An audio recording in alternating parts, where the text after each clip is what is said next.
Now starting with the first technical session, I would request CA Neerav Agrawal to please help me and in welcoming Sir CA Rajiv Gupta sir to the conference with a bouquet.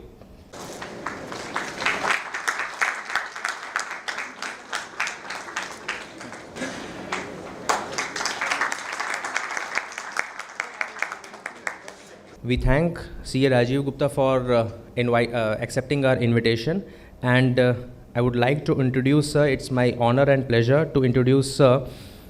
Sir is a data scientist, certified fraud examiner, obviously chartered accountant and CISA. He's a leader and subject matter expert in emerging technology risks, advanced data analytics, internal controls, governance, and in driving organization cultural change. He is currently working as a vice president and group head internal audits of Flipkart Internet, a Walmart group company. Prior to this, he has worked as senior vice president global audits at Diageo, head of internal controls for India and Southwest Asia at Coca-Cola, and assurance manager with PwC in India and London. He is the author of Technical Guide on Internal Audit of Beverage Industry, published by the Institute of Chartered Accountants of India. In year 2022, he has been recognized as one of the top 20 thought leaders in India in the domain of audits and governance. He is a guest speaker with various professional bodies including IIM Bangalore, ACFE, Institute of Chartered Accountants, ISACA, the Institute of Internal Auditors, and National Academy of Direct Taxes. So with big round of applause, I would request all to please welcome Sir. And Sir, I would request you to take the session ahead. Thank you so much, Sir. Good morning, everyone. Thank you, Neerav ji. Thank you, Abhinav ji. Thank you, Charmi, for inviting me here. I was sharing that Ahmedabad used to be my second home years ago. When I was part of the Coca-Cola company, we were setting up a mega plant here, very near to Ahmedabad. When you're on the way to Baroda, around 40 kilometers from here, there is a village called Goblej. So Hindustan Coca-Cola has a mega factory there. I am one of those few that time managers who designed how the mega plant should look like. Because when the company acquired it from Parle, it was very small, and company wanted to make sure that in strategically located cities, the company has mega factories, and mega factories are the one which have more than 10 production lines, and each production line is like 720 BPM should be there. BPM means bottles per minute. So that much is the capacity which we planned that time, and I'm sure it's doing really well. So with that, welcome to this session on data analysis, visualization, and how we can use it for business. I'll just see if I can walk. Otherwise, आपका तो पता नहीं, I feel sleepy. Yeah, if I stand at one place, and I will keep it very informal. I have prepared many slides, and I can bore you with those slides.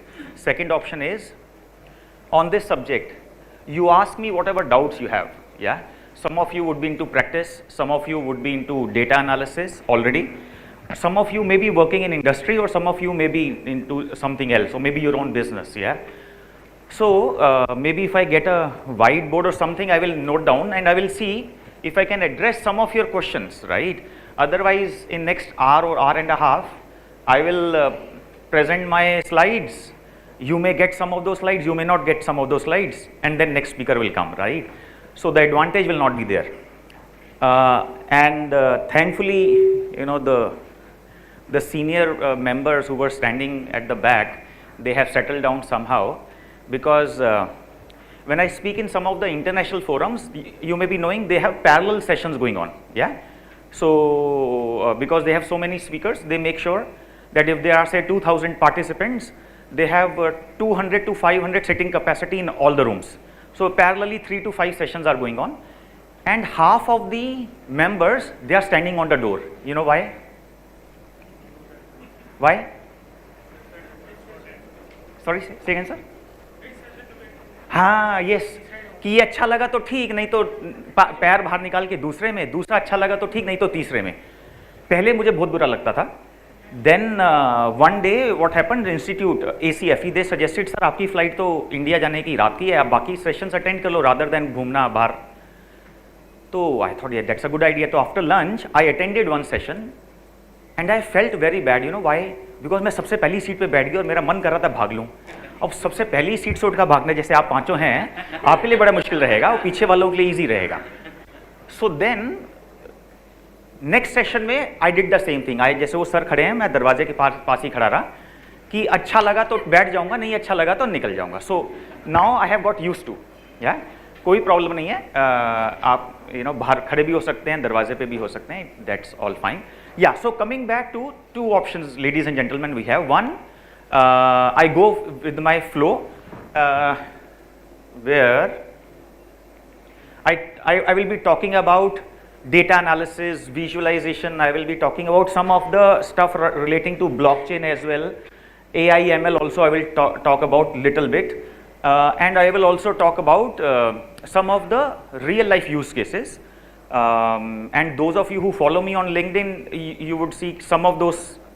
What I am going to present, even yesterday I have put in some of the examples. So some of the similar stuff I will be putting.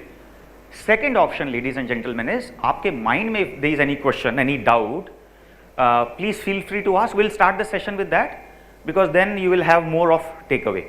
Yeah, anybody, any question is on this subject? Yes, sir. हाँ जी. What one needs to do to become data scientist? Okay जी, ठीक है। अच्छा, what I will do, I will pick up those questions here जो larger audience के interest में है। So I think this question would be of interest to larger audience. What you need to do? हाँ जी sir. हाँ। Very good, very good. So it's a functional or technical. ठीक है। हाँ जी, आप भी सर। हाँ।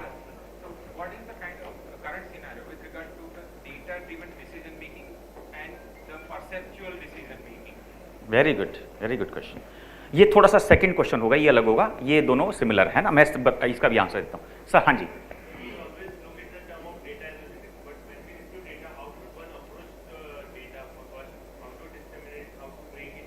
Very good, that's question number 3। But sir you have to help me because I don't have whiteboard. अरे मतलब यू गाइस आर, अभी तो नहीं था हैं आप। That's the beauty. That's why Coca-Cola set up a mega plant here, you know. हाँ जी, पहला क्वेश्चन है डेटा साइंस करे कैसे, प्लस सर का क्वेश्चन था कि is it more about technical, या क्या था सर, टेक्निकल या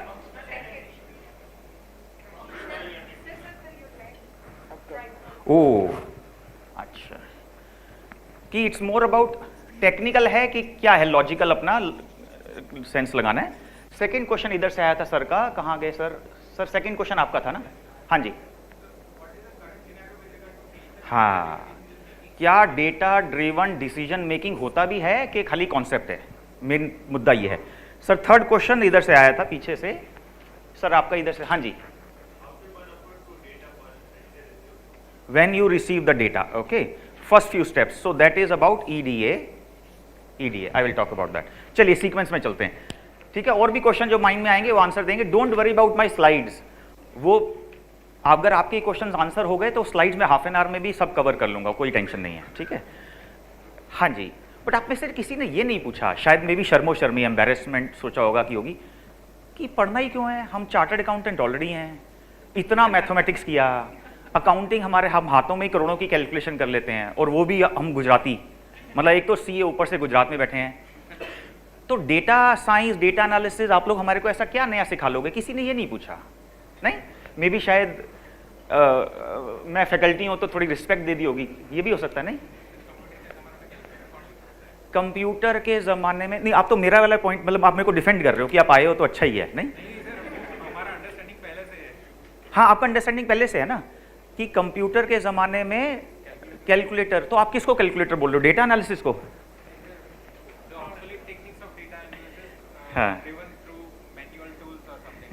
हाँ, वो कैलकुलेटर हुआ कि क्या हुआ? हाँ, करेक्ट। हाँ, नहीं तो अच्छा, आप कह रहे हो कि जरूरी है जो मैं सेशन कर नहीं, मैं कह रहा हूँ ये क्यों नहीं पूछ रहे कि क्यों जरूरत है? आज की डेट में आपका कौन सा काम रुक रहा है बताइए? आज आप जो भी क्लाइंट को मैनेज करते हैं या जो भी, oh my God, future ready, नहीं सही है, सही है। नोन अननोन, अननोन अननोन भी हो सकता है ना, अननोन अननोन, ये भी सही है। आप लोग actually much more advance as compare to some of the cities we have you know talked about this, क्योंकि जैसे ही मैंने ये बोला कि करना क्यों है, many people said yes sir, पूछना तो यही चाह रहे थे बट पूछा नहीं। बट आप दोनों ने तो डिफेंड किया कि नहीं ये सेशन जरूरी है, बट मैं पूछ रहा हूँ क्यों जरूरी है, ऐसा आपका क्या रोक रहा है other than future ready? Future ready तो बहुत चीजें हैं, नहीं ये प्रेजेंट हो गया है, ये भी बहुत ही हाई लेवल आंसर है। रियल में कुछ प्रॉब्लम है क्या? हाँ जी sir,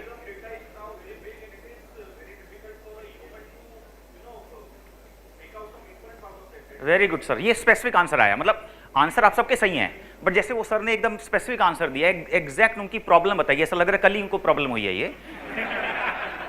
that's what I want to hear, because see अगर सी ओला उबर इंडिया में दुनिया में क्यों सक्सेसफुल हुए, there was a problem which they solved, otherwise तो टैक्सीज पहले ही थी। ई कॉमर्स फ्लिपकार्ट अमेजॉन क्यों सक्सेसफुल हुए, भाई माल तो पहले भी खरीदते थे, टमाटर आलू प्याज जो भी घर के कपड़े जो खरीदने हैं, you are already buying it, but why they were successful, because they solved a problem. तो unless this session solves a problem then it you know otherwise time pass है।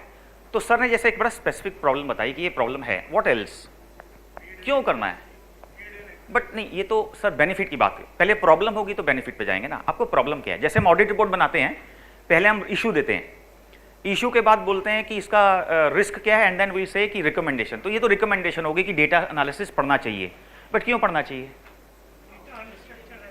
डेटा अनस्ट्रक्चर्ड है, ये भी एक प्रॉब्लम है, correct. Unstructured data कौन सा होता है,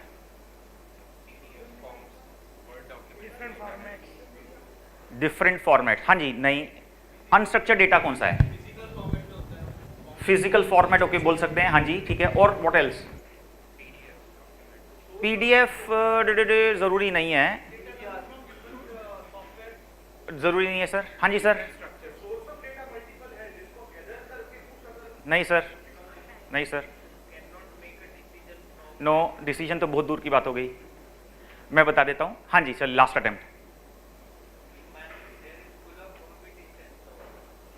नहीं अनस्ट्रक्चर्ड डेटा क्या है, अनस्ट्रक्चर्ड डेटा वो है जो टेबल के फॉर्म में नहीं है, simple.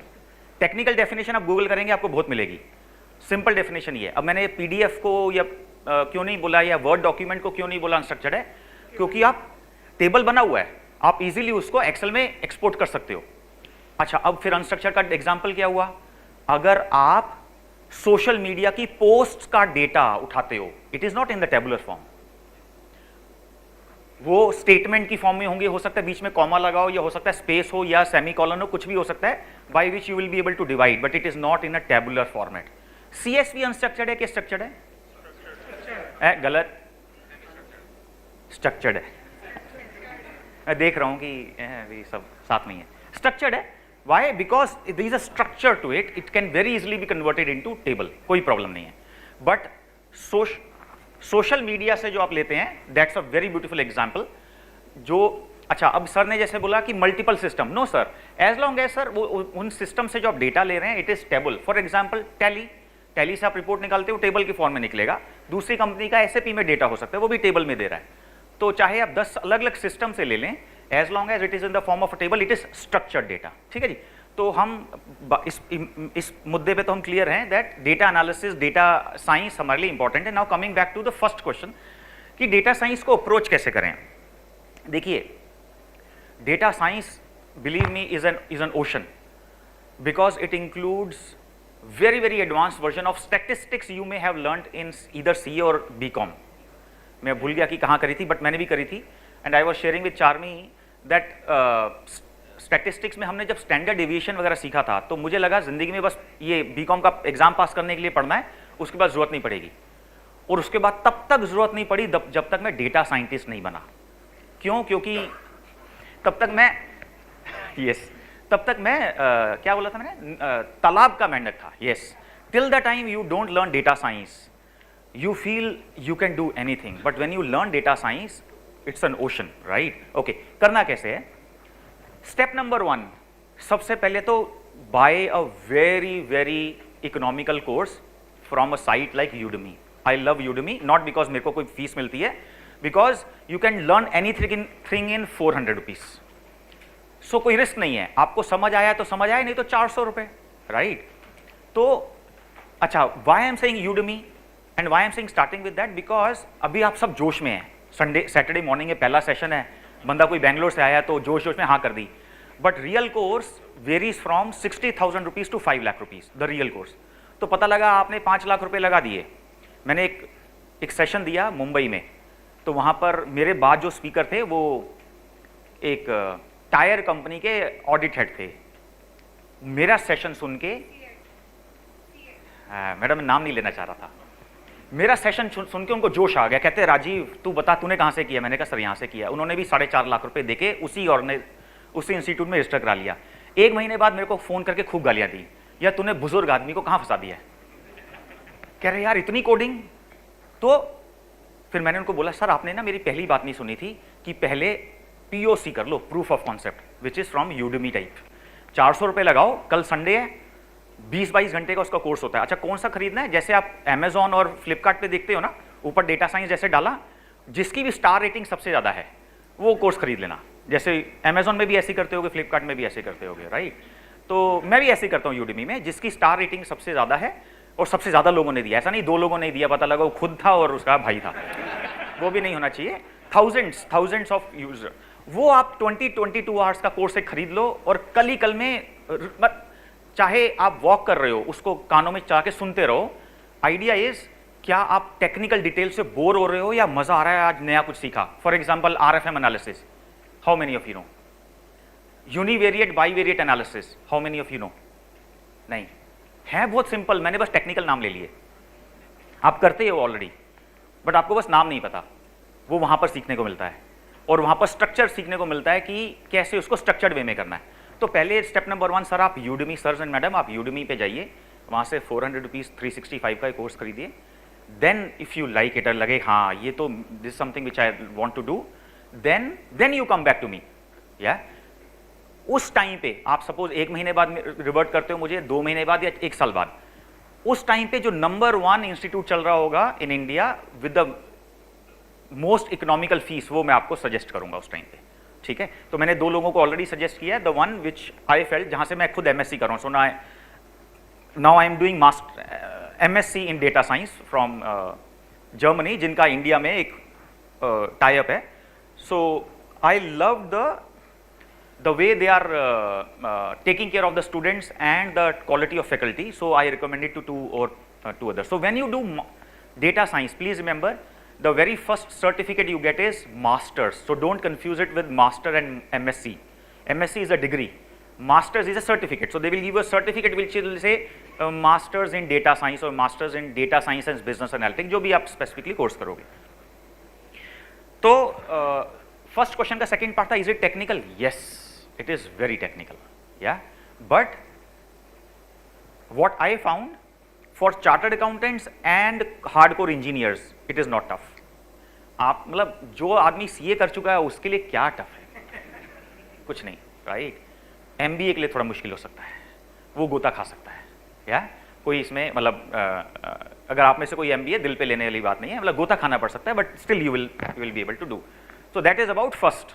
Second is data driven organisations, यहां से क्वेश्चन आया था ना? हाँ जी, न्यू एज ऑर्गेनाइजेशंस जो आज की जमाने की कंपनीज हैं, they are nothing but data driven organisations.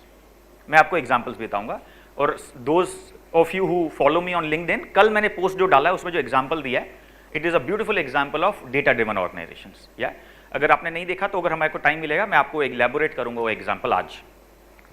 तो जो ओल्डर ऑर्गेनाइजेशंस हैं, जो मतलब पीढ़ियों से चलती आ रही हैं, see they have developed a different sense of running the organisation, उन gut feeling, experience, understanding of market, वो उनका ट्रेडिशनल बिजनेस में सही चल रहा है, right? But the new age businesses where you are trying to solve a problem, when you are trying to solve problem, data driven आपको बनना ही पड़ेगा। एग्जाम्पल लेते हैं, traditional organisation like oil and gas, right? हमारा रिलायंस हो गया, अदानीज हो गए, उनको डेटा ड्रिवन बन के क्या करना है? उनका बिजनेस वैसे ही चलता रहेगा। ऑयल एंड गैस वो चाहिए, राइट? जब तक ह्यूमन बीइंग है ऑयल एंड गैस हमारे को चाहिए. So not, I mean if I make a comparison, इतना ज़्यादा डेटा ड्रिवन नहीं भी होंगे तो भी चलेगा. But now think of telecom companies, think of big basket, और क्या है, स्विगी, जोमेटो. अब इनको अगर ये देखना है कि ऑफर्स किसको देने हैं, आप okay, let me take a step back. आपके P&L स्टेटमेंट में एक्सपेंस साइड होती है. एक्सपेंस साइड में हर एक एक्सपेंस कहां करना है, कितना करना है, can be very easily data driven and should be data driven. Example, advertising cost. Advertising cost में ये जो कंपनीज होती है कूपन्स पे बहुत पैसा खर्च करती हैं, डिस्काउंट्स पे. अब इनको डिसाइड करना है कि किसको एक ऑप्शन है कि हर किसी को डिस्काउंट दो, जो भी 500 रुपए से ज्यादा का पिज्जा ऑर्डर करे उस हर किसी को 10% डिस्काउंट दे दो. इजी है. कोई डेटा चाहिए इसमें? कोई डेटा नहीं चाहिए. No data driven decision. लेकिन अगर कंपनी चाहती है कि मैं डिस्काउंट भी दूं, ज्यादा कस्टमर जिससे एक्वायर कर सकूं, लेकिन डिस्काउंट का मेरा खर्चा कम हो, तो उसमें डेटा कैसे यूज कर सकते हैं? वो यूज कर सकते हैं कि पहले ज्योग्राफी वाइज देखा जाए. क्या अहमदाबाद से हमारे ऑर्डर्स अच्छे आते हैं? आते हैं. क्या हमारे को प्रेफर किया जाता है वर्सेस जोमेटो? हाँ. तो यहां पर ऑफर दें कि नहीं दें? दें कि नहीं दें? नहीं दें. ये तो ऑलरेडी खरीद ही रहे हैं हमसे, तो यहां पर पैसा बचा लो. तो यानी जहां पर customer is based in Ahmedabad, वहां पर डिस्काउंट नहीं मिलेगा. पता लगा कि आपका जो नेबरिंग सिटी है सूरत, वहां पर लोग हमसे माल नहीं खरीद रहे, वहां पर पिज्जा ही नहीं ऑर्डर कर रहे हैं, या जो भी है, हमारा सेल बहुत कम आ रहा है, तो वहां पर डिस्काउंट दें क्या नहीं दें? देंगे. चलिए अब अहमदाबाद पे वापस आते हैं. अहमदाबाद में जब वापस आए तो अब हम अनदर डेमोग्राफिक एंगल देखेंगे, एज ग्रुप देखते हैं. तो वहां पर हम स्लाइस एंड डाइस कैसे करते हैं? 18 से 25. उसके भी रीजंस हैं कि why we do that way. 25 से 40, 40 से 55 एंड देन ओल्डर. इसके साइंटिफिक रीजन है कि इस तरह से क्यों किया जाता है. अब वहां पर जब हमने अहमदाबाद में जब ये डेमोग्राफिक डिस्ट्रीब्यूशन किया, तो पता लगा कि 55 एंड अबव वाले तो मस्त ऑर्डर कर रहे हैं हमारे प्लेटफॉर्म पे, लेकिन लोएस्ट ऑर्डर हमारे को आ रहा है 18 से 25. यानी जो फ्रेश, जो भी कॉलेज से निकल के अभी जॉब जिन्होंने स्टार्ट करी, वो हमसे माल नहीं खरीद रहे हैं, लेकिन जो एजिड लोग हैं वो हमसे माल खरीद रहे हैं. कहीं इसका ये मतलब तो नहीं कि people are associating us with senior citizen? क्या हम यंग ब्रांड नहीं लोगों को परसीव हो रहे? फॉर एग्जाम्पल, अगर आपको याद हो, कुछ साल पहले तक मर्सिडीज का ये परसेप्शन होता था कि जो एक आदमी, someone who has arrived, someone who has achieved success, वो मर्सिडीज लेता था. परसेप्शन थी. और जो यंग है, जिनके पास अभी यह मस्त पैसा आया है, वो BMW ले रहे हैं. ये परसेप्शन थी. ये मर्सिडीज ने एक्नॉलेज किया है, and that's why they change their advertising approach. वो चलो अलग बात है. सो अभी डेमोग्राफिक एनालिसिस किया तो पता लगा कि 18 से 25 वाला स्विगी से माल नहीं खरीद रहा है, लेकिन जो जैसे जैसे एज बढ़ती जा रही है वो लोग हमारे से माल खरीद रहे हैं. तो अब हम क्या करेंगे? या तो अपनी जो एडवर्टाइजमेंट है वो चेंज करेंगे. करेक्ट. तो हो सकता है एडवर्टाइजमेंट में शायद हम जाने अनजाने खाली एजिड लोगों को दिखा रहे थे, हो सकता है, आई डोंट नो. तो now we will bring younger. For example Pepsi को, वो पेप्सी को कभी तो उसको ले आता है रणबीर कपूर को, कभी आप समझ गए ना, वो यंगिस्तान ऐसा कुछ है ना. Why they are doing it? They want to associate their brand with young people, right. और यंग पीपल क्यों? Why young people? Why Pepsi want to associate themselves with young people? लंबा टाइम तक. मेरे जैसे लोगों को ऐड दिखाने का क्या फायदा, या मेरे जैसे लोगों को ऐड में दिखाने का क्या फायदा, क्योंकि शुगर तो या तो हो चुकी होगी या होने वाली होगी. करेक्ट. तो कस्टमर तो वो है ही नहीं. तो कस्टमर कौन है? जो यंग है, जैसा सर आपने बोला, और उसको आज की डेट में शुगर वगैरह की कोई प्रॉब्लम नहीं होगी, और 10, 15, 20, 30 साल तो भी होने भी नहीं वाली है होपफुली. तो इसलिए वो डिजिटल मार्केटिंग स्पेस में इसको बोला जाता है CLV, customer life time value. That's an important concept in data science. Companies को बोला जाता है, न्यू एज कंपनीज को, कि वहां पर इन्वेस्ट करो जहां पर कस्टमर की CLV सबसे ज्यादा है.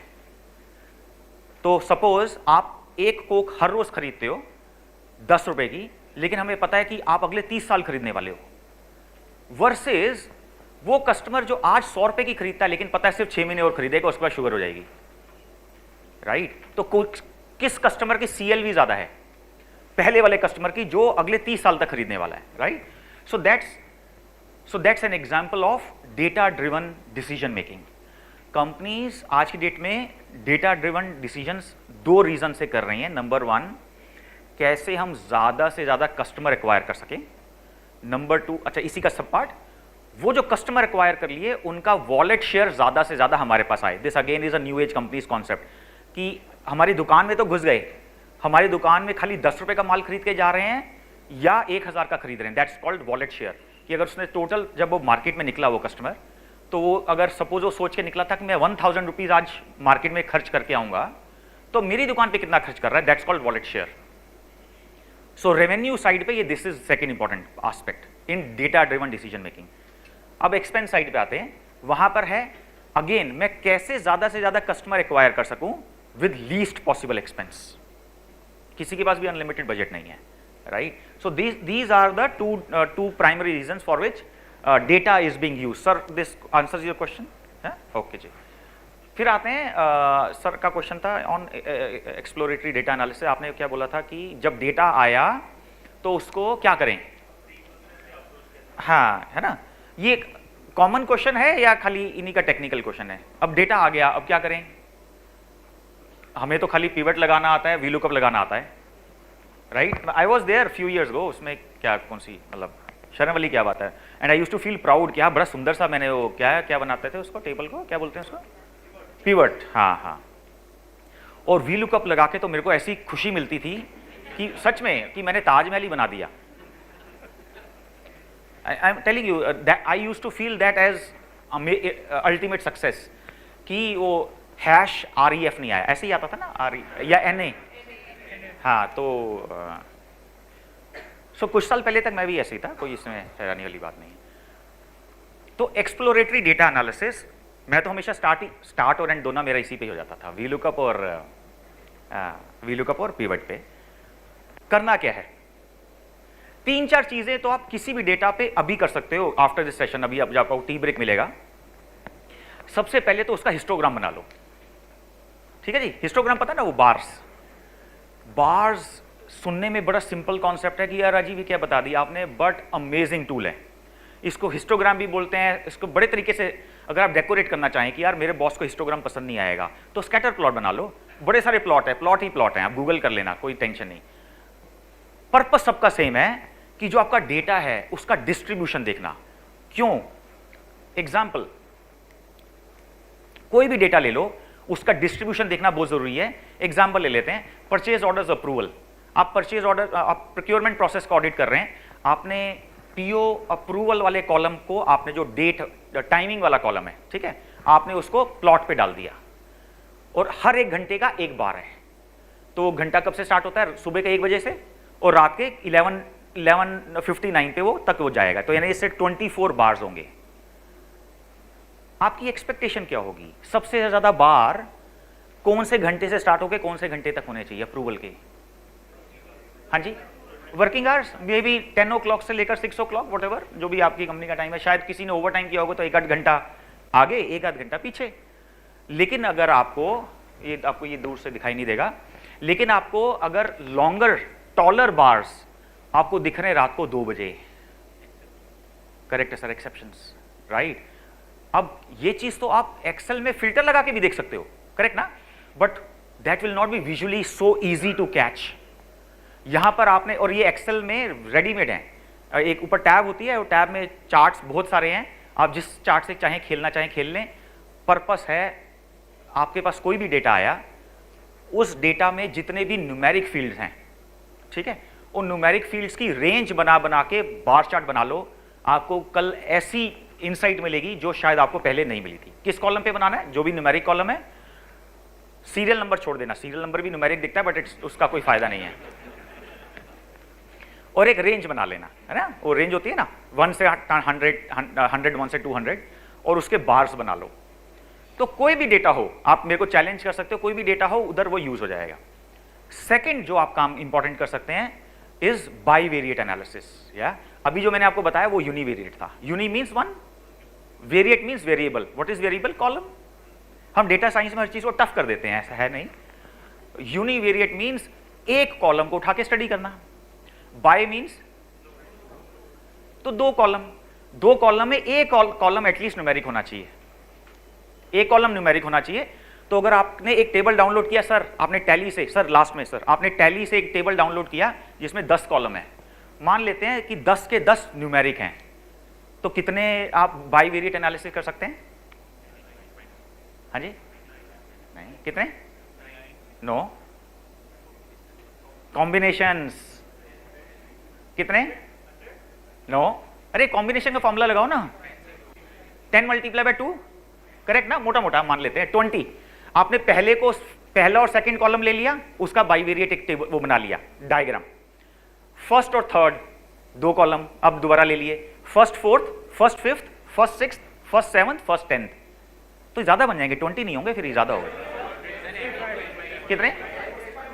10⁻², 100 नहीं, बट वो तो हाँ, इसमें कुछ परमुटेशन भी हो गए ना, अपने को कॉम्बिनेशन चाहिए, तो कॉम्बिनेशन कम होते हैं. 10C2 नंबर बता दो, मतलब मोर देन 20 होंगे, लेस देन 100 होंगे. बट अब लॉजिक समझ गए, येस और नो. ये बहुत सिंपल है, लेकिन बिलीव मी आपको ऐसा इंसाइट मिलेगा, नॉट इन ऑल 45 चार्ट्स, 2-3 तो ऐसे निकलेंगे जो आपको कहोगे इसको मैं कल सुबह जाके पूछता हूं ये ऐसा क्यों हुआ. बट ये तो भी फर्स्ट है. इसके बाद अच्छा नहीं, मैं इसमें बार चार्ट बनाऊंगा, पीछे तक नजर आएगा. अरे वाह यार, आपके पास सब हर चीज का सोल्यूशन है यार. मतलब मानना पड़ेगा कि कोका कोला ने भी क्यों डिसीजन लिया था. मतलब इतने दूरदर्शी कंपनी. मैं बात कर रहा हूँ 2007 की. 2007 में हमने इस फैक्ट्री को मेगा प्लांट बनाने का डिसीजन लिया था. आज हम 2023 में, मुझे आज पता लग रहा है कि क्यों लिया था. Very good. हर चीज का सोल्यूशन है आपके पास. या ठीक है जी, ओके. तो ये फर्स्ट हो गया. सेकंड मैं भूल गया. कोई मेरा लिंक्डइन पोस्ट खोलेगा क्या? क्या उसमें लिखा था मैंने? हाँ, कॉम्बिनेशन, वो बाईवेरिएट में मैंने कवर कर दिया. फिर और आप क्या कर सकते हैं, जब आपको इनिशियल डेटा मिला, हाँ जी, आउटलायर्स मैंने बता दिए ना. आउटलायर्स हमने डिस्कस कर लिए, राइट? 2 बजे वाला आउटलायर भी डिस्कस कर लिया. सो टू स्टार्ट विद ये आउटलायर्स, यूनिवेरिएट, बाईवेरिएट एनालिसिस, आप इससे स्टार्ट करिए, राइट? एक और कॉन्सेप्ट होता है, लेकिन उसके लिए मेरे को डीपर में जाना पड़ेगा, जिसमें हम क्या करते हैं, मीन, मीडियन, मोड और स्टैंडर्ड डेविएशन कैलकुलेट करते हैं, राइट? अगेन ये कैलकुलेशन बहुत ईजी है, बट उसको आप यूज कहां करेंगे वो थोड़ा सा जब कोई टेक्निकल सेशन होगा कभी तो तब उसमें जाएंगे. आप नोट कर लो, एज एक्सप्लोरेटरी डेटा एनालिसिस इसमें ना 5 मेजर्स होते हैं. 5 क्या है? एक range means highest minus lowest. अब आप सोचोगे यार कैलकुलेट तो कर लिया, बट फायदा क्या है? फायदा कभी जब आप वो यूडेमी का कोर्स खरीदेंगे आपको उसमें पता लगेगा. सबसे पहला रेंज, मीन, मीडियन, मोड और स्टैंडर्ड डेविएशन. ये 5 मेजर्स बहुत काम आते हैं, वेरी यूजफुल. आप एक बारी बस समझ गए कि ये करना क्या है इसका. चलो एक एग्जांपल ले ही लेते हैं क्विकली. मेरा 11:30 तक है ना टाइम, ठीक, बहुत बढ़िया. एक एग्जांपल ले लेते हैं. हाँ जी, स्टैंडर्ड डेविएशन मैं रिपीट करता हूं, range, mean, median, mode, standard deviation, 5. और ये 5 का ना पूरा गुच्छा ही होता है. आप जब पाइथन की कोडिंग सीखेंगे, एक कमांड चलाएंगे, 5 निकल के आ जाता है, टेबल आ जाता है पूरा. उसमें एक्स्ट्रा भी कुछ होता है, बट ये 5 बड़े इंपॉर्टेंट है. स्टैंडर्ड डेविएशन का एग्जांपल बताता हूं. हाँ जी, तो सर आप इधर थोड़ा सा अपना कैमरा मारिएगा.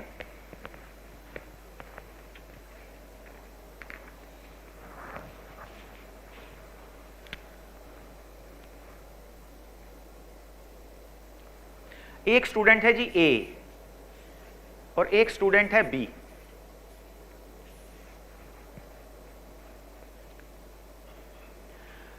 अभी हम इन दोनों के सी एग्जाम्स की रिजल्ट्स का इवैल्यूएशन कर रहे हैं.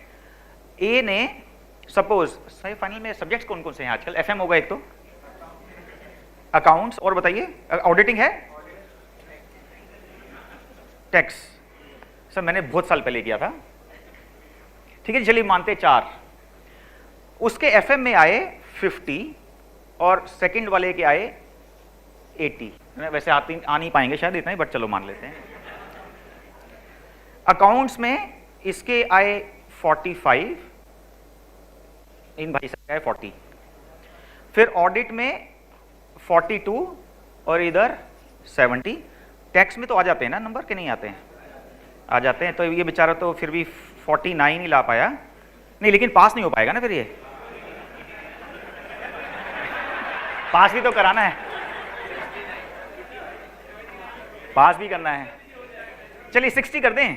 अब मान लीजिए ना कि इंस्टीट्यूट ने 40% कर दिया पास के लिए, वैसे नहीं होगा, जो भी है, मतलब ठीक है। और इसके आए 40। आप कॉन्सेप्ट समझिए, मतलब टेक्निकल में क्यों जाते हैं, ठीक है जी। और मान लेते हैं कि समहाउ दोनों की परसेंटेज सिमिलर आई।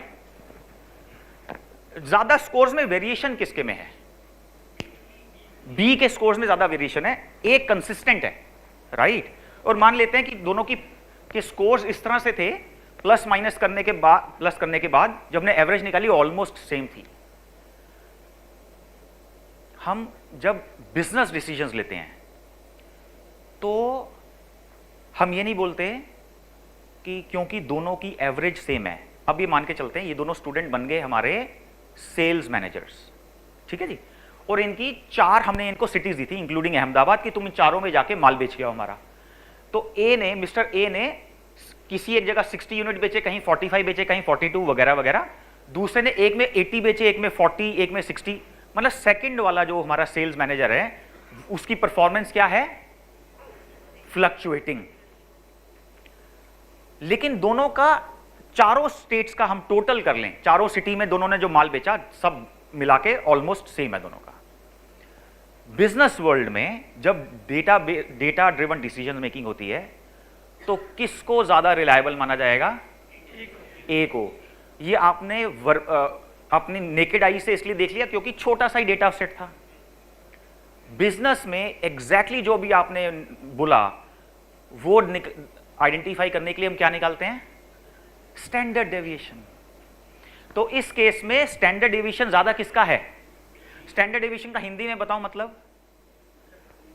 मीन से डिफरेंस, एवरेज डिफरेंस। जो अपना मीन है उसका, मीन दोनों का सपोज मान लेते हैं, लेट्स प्रिज्यूम है कि दोनों का मीन है 50, मीन एवरेज दोनों का मान लेते हैं 50 एवरेज है। किसकी परफॉर्मेंस, इन दोनों में से किसकी परफॉर्मेंस बहुत ज्यादा फ्लक्चुएट कर रही है as compare to mean? B की। तो जो हम इसका स्टैंडर्ड डेविएशन निकालेंगे, स्टैंडर्ड डेविएशन, तो स्टैंडर्ड डेविएशन हायर किसका आएगा? बी का। बिजनेस डिसीजन मेकिंग में हम उस ऑप्शन को, वो चाहे ऑप्शन ह्यूमन बीइंग हो या साइट हो, कुछ भी हो सकता है ऑप्शन। सपोज आप 2 डिसीजन लेना है कि अहमदाबाद में इन्वेस्ट करें कि सूरत में करें, मिस्टर ए पे इन्वेस्ट करें कि मिस्टर बी पे करें, मिस्टर ए को इंसेंटिव दे कि बी को दें, what ever decision, when ever you have choice. जिस ऑप्शन में स्टैंडर्ड डेविएशन ज्यादा होता है उसको प्रेफर किया जाता है कि नहीं? नहीं किया जाता, सिंपल।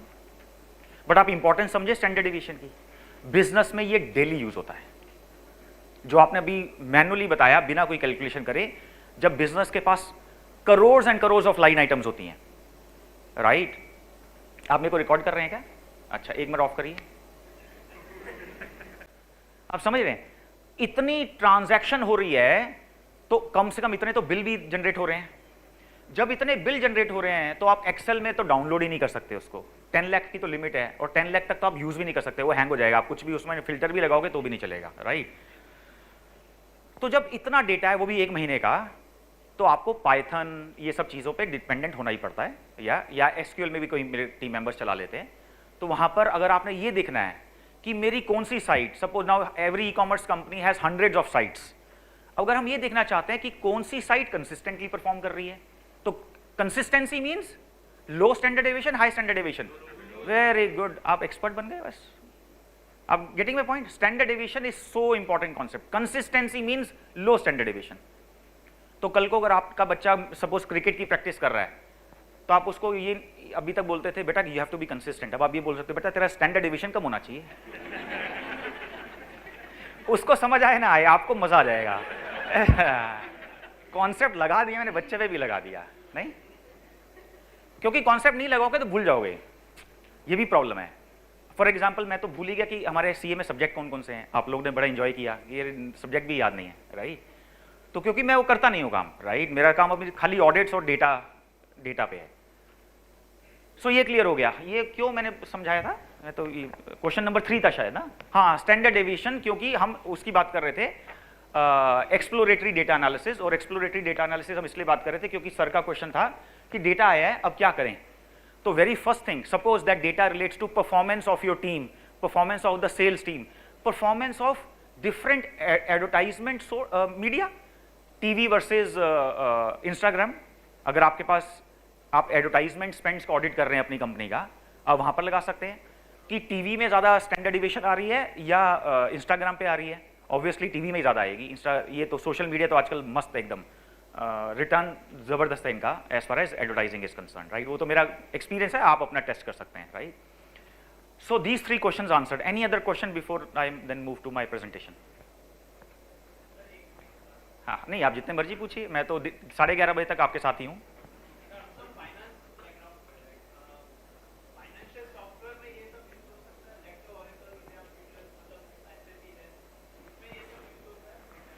नहीं, उसके अंदर नहीं, आप वहां से डेटा लेके सब करेंगे ना, है ना। Are you getting my point? Data source will be whatever system you have, you may have Tally, you may have Oracle, you may have SAP, you may have PeopleSoft, whatever, you know, you may have खाता book. कौन सी है आजकल चल रही है? Red खाता, no, तो क्या है नाम, खाता बुक ही है ना, हाँ, है ना। तो कोई कहीं डेटा कहीं से भी ले सकते हैं। डेटा जब आपने ले लिया, कुछ भी कर सकते हैं आप, टीएक्सटी में डाउनलोड कर लो, आप सीएसवी में कर लो, उसमें तो कोई लिमिट की टेंशन नहीं है। टीएक्सटी में करते हैं तो और बढ़िया है, क्योंकि उसकी फाइल साइज बहुत छोटी होती है, केबीज में ही बनती है। आपने अरबों डेटा डाउनलोड कर लिया, वो भी एमबी में जाएगी, तो उसमें टेंशन नहीं है। और ये पाइथन वगैरह तो ऐसे मतलब आंख बंद करके अपलोड कर लेते हैं, कोई टेंशन नहीं। और आजकल ये जितने भी डेटा एनालिसिस के टूल्स हैं, ये तो डेटा फोटो से भी उठा लेते हैं, you must have seen, right. PDF तो बहुत पुरानी बात हो गई, अपना एसीएल आइडिया, ये तो पीडीएफ से कब से उठा रहे हैं, बेबी 15 साल 20 साल। तो डेटा सोर्स की प्रॉब्लम नहीं है, बट डेटा आ गया, अब करना क्या है, that is many times challenge की नहीं करना, क्या क्या कर सकते हैं, what all are the possibilities, that possibilities you get to learn when you go deeper into what all you can do with data, right। ठीक है जी, ये हो गया। Any other question? नहीं, चलिए, बीच में कोई क्वेश्चन आता है तो प्लीज कीप आस्किंग। आगे चलते हैं। डेटा ड्रिवन ऑर्गेनाइजेशन, जैसा मैंने कहा, सिंपल मैं बताता हूं। अभी there are many companies which are running on SAP, या एसएपी से तो बड़ा ईआरपी आज की डेट में कोई है नहीं, यस और नो? आज की डेट में एसएपी से बड़ा ईआरपी कोई नहीं है। तो क्या हम बोल सकते हैं कि any company which is running on SAP is a data driven organisation? Because इतना डेटा है उनके पास, everything is in system and everything is in one system only, because अलग अलग मॉड्यूल्स है ना, and they all are part of this one ecosystem. तो can I say a company running on SAP is a data driven organisation? Yes. How many? Yeah no. और इतना data है उनके पास, why not? Analysis, it's not used for decision making, it's raw data, okay, unprocessed, okay जी, what else? और क्यों? पीछे से भी बहुत एकदम मस्त इको में आई थी आवाज कि नहीं? हाँ जी, ये सर, नहीं, थोड़ा रिपीट करिए।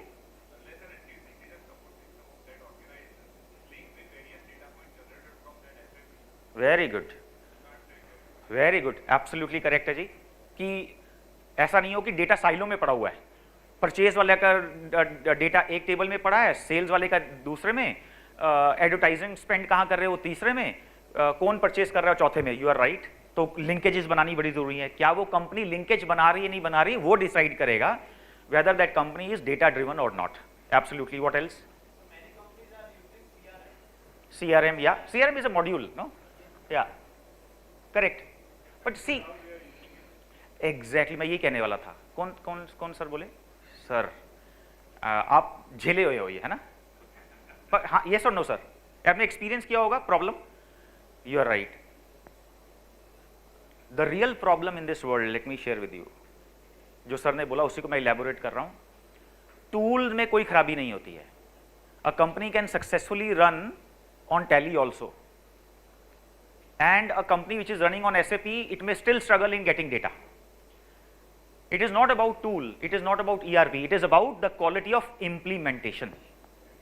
ये मैं यहाँ भी बोल रहा हूँ, मैं जहाँ भी जाता हूँ हर जगह बोलता हूँ, और इसको कोई चैलेंज नहीं कर सकता है, बिकॉज ये मेरा खुद का एक्सपीरियंस है और इतनी कंपनीज का एक्सपीरियंस है कि including Unilevers of the world, right. Unilever ने कुछ साल पहले 10-15 साल पहले SAP GRC लगाया था। SAP GRC even today is considered to be one of the very reliable, dependable module. आप उनसे पूछिए, मेरे से मत पूछिए, उनसे पूछिए जब उनका इंप्लीमेंट हुआ तो कितना यूजफुल हुआ। और ऐसा नहीं है कि उन्होंने किसी छोटी फर्म से इंप्लीमेंट करवाया था। You have some context, you're smiling at, you could connect with that. तो you agree कि quality of implementation is very important। जो टीम उस पे काम कर रही है, वो टीम ने कितना अच्छे से उस बिजनेस को समझा है, that is important। Second important, implementation खाली टीम पे भी डिपेंड नहीं करता। इंप्लीमेंटेशन टीम यानी जो वेंडर की टीम आई है, weather it is Accenture, weather it is IBM, weather it is even SAP। एक और इंपॉर्टेंट कॉन्सेप्ट है इंप्लीमेंटेशन में, जिसके कारण इंप्लीमेंटेशन फेल होते हैं। हाँ जी सर, आपको कुछ है एक्सपीरियंस इस पार्ट का भी कि और क्या हो सकता है सर? डिजाइन ठीक है, या यू आर राइट। हाँ जी, एक मिनट, क्या बोला आपने? व्हील बोले तो will of the management, absolutely. मैं इसको थोड़ा सा चेंज करूंगा, सही कह रहे हो, इन्वॉल्वमेंट ऑफ द मैनेजमेंट। क्योंकि बिजनेस किसका है? मैनेजमेंट का। बिजनेस रिस्क को अच्छे से कौन समझता है? कंसल्टेंट जो बेचारा अभी 2 महीने आके आपका प्रोसेस समझने लगा वो, या आपकी खुद की टीम जो 10 सालों से आपकी कंपनी के लिए काम कर रही है? आपको ये पॉइंट शायद लग रहा होगा बड़ा बेसिक है, just like bar chart and scatter plot, but the difference between successful implementation of any tool including your data science, आप आज ही लिख लो, the difference lies only in the involvement of the company's management। Example बताता हूं, मेरी current organisation में मैंने जो ये प्रोजेक्ट डेटा साइंस का प्रोजेक्ट है, ये करीबन 2.25 साल पहले स्टार्ट किया, और आज हम ऐसी स्टेज पे आए हैं जहां पर मेरी टीम को बेनिफिट अब दिखने लगा। पहले तो मेरे को चैलेंज करते थे, सर क्यों कर रहे हो, क्या कर रहे हो, लाइफ हमारी मस्त चल रही थी, डिस्टर्ब कर रहे हो हमारे को। अब उनको समझ आने लगा है जब मैंने उनको पूरा डायरेक्शन देके करवाया, and then they found that some other departments after seeing our success, audit department success in data analysis, उन्होंने बड़े सारे DA experts, data scientist hire कर लिए हैं। मेरी टीम को ना कॉम्प्लेक्स आ गया, सर हम तो पीछे रह जाएंगे, हमें भी ना स्पीड में और एनालिसिस बनाने चाहिए। मैंने कहा फर्स्टली गो एंड चेक कि उस डिपार्टमेंट में से कौन कौन आदमी इन्वॉल्व है उस प्रोजेक्ट में, फिर उसके बाद बात करेंगे। मेरी टीम ने पता किया और आंसर ये मिला कि अरे हमने फलाना बिग 4 हायर की है जो हमारी कंपनी के साथ पिछले 8 से 9 साल से काम कर रही है, उनसे ज़्यादा हमारी कंपनी के प्रोसेस किसको पता है, तो हमारी टीम से किसी को लगने की क्या ज़रूरत है। उनको हमने काम दे दिया, उनको हमने X अमाउंट भी दे दिया, वो हमारा पूरा का पूरा DA ऑटोमेट कर देंगे। जब मेरी टीम ने बोला, मेरी टीम घबराई आई, सर मतलब ये तो बेस्ट टीम उन्होंने लगा दी। मैंने कहा कुछ नहीं हो सकता, ये पूरा का पूरा पैसा वेस्ट होगा। आज की डेट में मेरी बात पे रिलाय करने के लिए कोई रेडी नहीं है कि ऐसा कैसे हो सकता है कि हमने एक बिग 4 को प्रोजेक्ट दिया है टू ऑटोमेट डेटा एनालिसिस, और मैं कह रहा हूं कि इसका बेनिफिट नहीं आएगा, it just a matter of 6 more months prove हो जाएगा।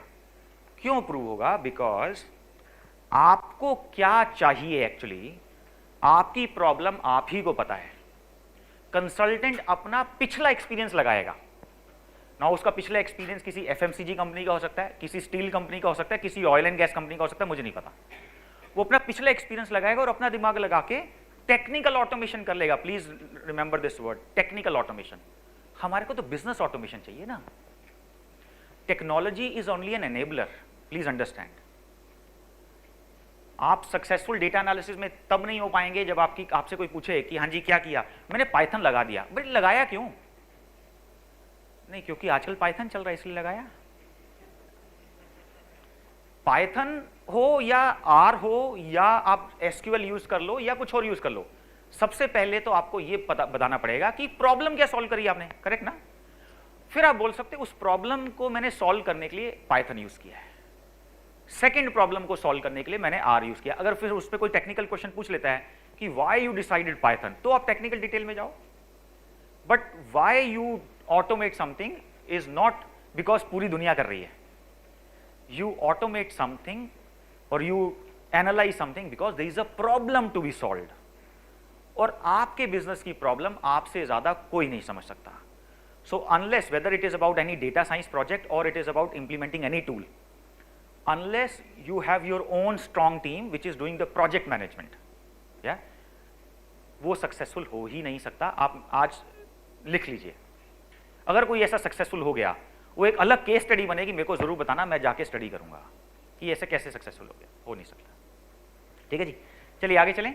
तो डेटा ड्रिवन ऑर्गेनाइजेशन, हमें पता लग गया कि जस्ट बिकॉज अगर आपके पास ऐसे डेटा अवेलेबल है, अपने आप डेटा ड्रिवन नहीं होते। जैसे सर आपने बोला कि आपके पास जो डेटा है अलग अलग डिपार्टमेंट्स में, how well you are using. जैसे मैंने अभी थोड़ी देर पहले जो एग्जांपल दिया उसमें हमने क्या बोला कि सेल्स का डेटा, स्विगी का जैसे मैं एग्जांपल ले रहा था, सेल्स का डेटा प्लस डेमोग्राफिक कि क्या एज ग्रुप है। अब ये हमारे कस्टमर की एज ग्रुप का डेटा हमारे मास्टर से मिलेगा, कस्टमर मास्टर से, राइट। सेल्स का डेटा सेल्स मॉड्यूल में होगा, मास्टर का डेटा मास्टर जो हमारा क्या होता है मॉड्यूल का नाम, जो भी अलग अलग सिस्टम में अलग अलग मॉड्यूल है, वहां से हमारे को मिलेगा।